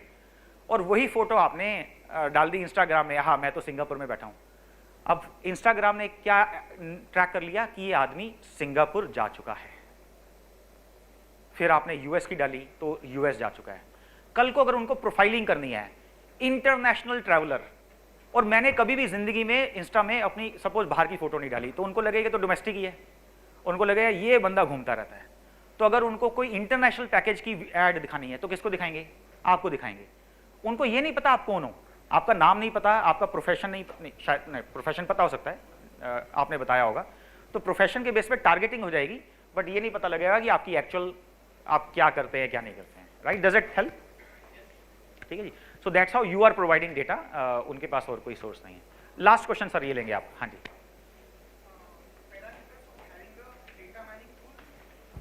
Parameters of having data mining tools हाँ, or the base tools are available which may be certified or any company certified their tools that we can use it in our profession, company certified का क्या like मतलब है? some any agency which certified that these softwares are like आप Facebook को किस agency ने certify किया? किसी not ने? that नहीं, आप बात समझिए, yeah सर्टिफाई को नहीं करेगा। आप आज की डेट में आप अपना खुद का टूल लॉन्च कर दीजिए, अब कोई ये नहीं पूछेगा ना आपका सर्टिफिकेट बताइए, है ना? वो अडॉप्शन के बेसिस पे है। okay अगर आपका टूल अच्छा होगा okay तो जो अर्ली यूजर्स होंगे वो अर्ली यूजर फीडबैक देंगे बाकी लोगों को, Yeah. तो उसके बेसिस पे फीडबैक के बेसिस पे चलता जाता है, तो सर्टिफाई कोई नहीं करता है। The only thing is there are two type of tools available, open source and licence based. okay तो ओपन सोर्स में आपके आर, पाइथन, एक और नाइन, राइट, ये सब ओपन सोर्स के एग्जांपल्स हैं। तो देयर आर मेनी कंपनीज जो बोलती हैं कि हम ओपन सोर्स नहीं लेंगे, हम लाइसेंस वर्जन ले लेंगे। क्यों? ताकि उसमें कॉन्ट्रैक्चुअल ऑब्लिगेशन आ जाता है जिससे लाइसेंस ले रहे हैं। yeah तो इफ समथिंग गोज रॉन्ग, अगर सपोज उनका सिस्टम क्रैश हो जाता है, डेटा लीक हो जाता है, तो अगर लाइसेंस लिया है तो कॉन्ट्रैक्चुअल ऑब्लिगेशन है, तो कुछ उसकी अकाउंटेबिलिटी डाल सकते हैं जिस कंपनी से टूल खरीदा। ओपन सोर्स के केस में कोई कॉन्ट्रैक्चुअल ऑब्लिगेशन नहीं है, तो सम कंपनीज से no to that. okay like sir I have seen that to launch in any country or software we require to follow some laws of their country to say your data is secured and such. So data is also in the data mining tools, are that safe or not?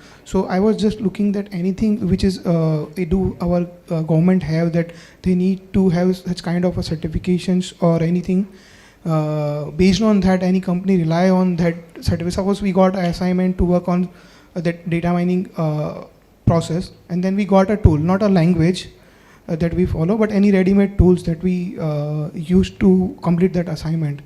So we can allegate to the company that they are, if it is a open source, then we can't allegate them, but in case they have certification and it gets wrong. So that was my question related to any certifications. Certification I am not aware of कि Okay. ये tools certified होते हैं नहीं होते हैं। Yeah, like similar like. मैं एक दो आपको एक दो सजेशंस दे देता हूँ। Sure, sir. I for example when you use tableau का जो फ्री वर्जन होता है उसमें क्या होता है, the data is on public cloud in case of tableau. Public cloud का क्या मतलब है? कोई भी आपका डेटा देख सकता है, बिकॉज आपने फ्री वर्जन लिया है। वो रिस्की है, उसमें तो आप 100% आपको एक पैसे का भी डेटा उस पर नहीं डालना है। आप उसमें खेल सकते हो, कोई भी नकली डेटा क्रिएट कर लो, डमी डेटा क्रिएट कर लो and you play just for learning perspective. लेकिन जब आप एक अपना प्रॉपर लाइसेंस लेते हैं, that licence can be even as a student, जैसे मैंने बताया ना, अगर आप कहीं एनरोल करेंगे तो आपको एक स्टूडेंट लाइसेंस मिलेगा, that's through a private cloud, या आपने पे करके लाइसेंस लिया। अच्छा, उसमें भी आपके पास दो ऑप्शन होते हैं टैबलू में। आप अपने लैपटॉप पे भी एनालिसिस कर सकते हैं, आप क्लाउड में भी कर सकते हैं, बट दोनों सेफ हैं। लैपटॉप पे है तो लैपटॉप पे ही है, आप उसको अपने इंटरनेट से डिस्कनेक्ट कर दिया तो यू आर ऑफलाइन। क्लाउड भी प्राइवेट क्लाउड है। प्राइवेट क्लाउड में अनलेस यू डाउट कि टैबलू का क्लाउड हैक हो जाएगा, वो एक अलग चीज होगी, but that is safe because you are using the licence version of it. या तो जितने भी आप लाइसेंस वर्जन यूज कर रहे हैं, अच्छा even Python and R, even though they are open source, you are not doing anything on cloud, you are doing on your laptop. अब जैसे पाइथन का एक ऑनलाइन वर्जन है Colab, Google Colab, exact copy है, but that is on cloud. तो हो सकता है आप वो ना यूज करें, राइट? आप पाइथन यूज कर लें, बट मुझे नहीं पता है कि कोई एजेंसी सर्टिफाई भी करती है कि ये टूल सेफ है नहीं है। आई एम नॉट अवेयर, वो देखना पड़ेगा। एक लास्ट सजेशन गाइस, प्लीज अपने कंपनी का कोई भी डेटा चैट जीपीटी पे यूज ना करें unless it is chat GPT 4.0। या 4.0 से नीचे जो भी है वो सारा पब्लिक है, बिकॉज आपने लाइसेंस नहीं लिया है। So any unlicensed version of ChatGPT, and why I am saying because there are some chartered accountants जिन्होंने सोचा कि रिपोर्ट भी वहीं से बनवाते हैं, राइट? बिकॉज चैट जीपीटी तो कुछ भी कर सकता है, एंड इट हैज हैपेंड। आप गूगल करेंगे आपको मिलेगा, 2-3 महीने पुरानी बात है, किसी एक कंपनी का डेटा लीक हो गया। लीक क्या हुआ? उनके खुद के एम्प्लॉई ने सोचा कि चैट जीपीटी पे डाल देते, यही हमारे को बताएगा कि इस डेटा में प्रॉब्लम क्या है। तो प्रॉब्लम तो पता लगी, लेकिन डेटा चला गया and somebody hacked that data, और वो डेटा डार्क वेब पे बिक भी रहा था। सो यू कैन गूगल, आपको मैं कंपनी का नाम नहीं लूंगा because the purpose is not to defame, the problem is इंसान को पता नहीं लगा कि कहाँ पर मुझे एक लिमिट ड्रॉ करनी है। चैट जीपीटी 4 वर्जन जो है 4.0 वो लाइसेंस्ड वर्जन है, लाइसेंस वर्जन सेफ है, and that is actually meant for commercial use. आप उसमें खेलिए जो मर्जी, आपको लाइसेंस मिलेगा, and that is meant for your official data. But मेरी सजेशन है उससे नीचे वाले जो वर्जन हैं, unless you are buying a licence, अपना ऑफिशियल डेटा उसमें बिल्कुल कुछ मत डालना, नहीं तो प्रॉब्लम हो सकती है आपको। ठीक है जी? So will take a pause here. अगर कोई फॉलोअप क्वेश्चन है will take during the maybe the lunch break, and we are done with that. Thank you, sir, for the wonderful introduction. I'll request members to kindly be seated for a couple of minutes. Sir has taken so much pain and travel all the way to Ahmedabad for deliberation of the session. We can spare 2 minutes for the vote of thanks. Sir, I have been entrusted with the responsibility to propose a formal vote of thanks to Rajiv Gupta, sir. Sir, when in this conference we're talking about information technology and AI is taking all hue and cry, so from another AI, that is Ahmedabad branch of ICAI, I would like to take this opportunity to propose a very heartiest vote of thanks to Rajiv Gupta, sir, for your wonderful deliberation. Sir, your ability to explain the complex subject of data visualization and data analytics in a very simplest way will surely help the members at large. Looking forward for more such interactions with you, sir, in future for Ahmedabad. Thank you so much, sir.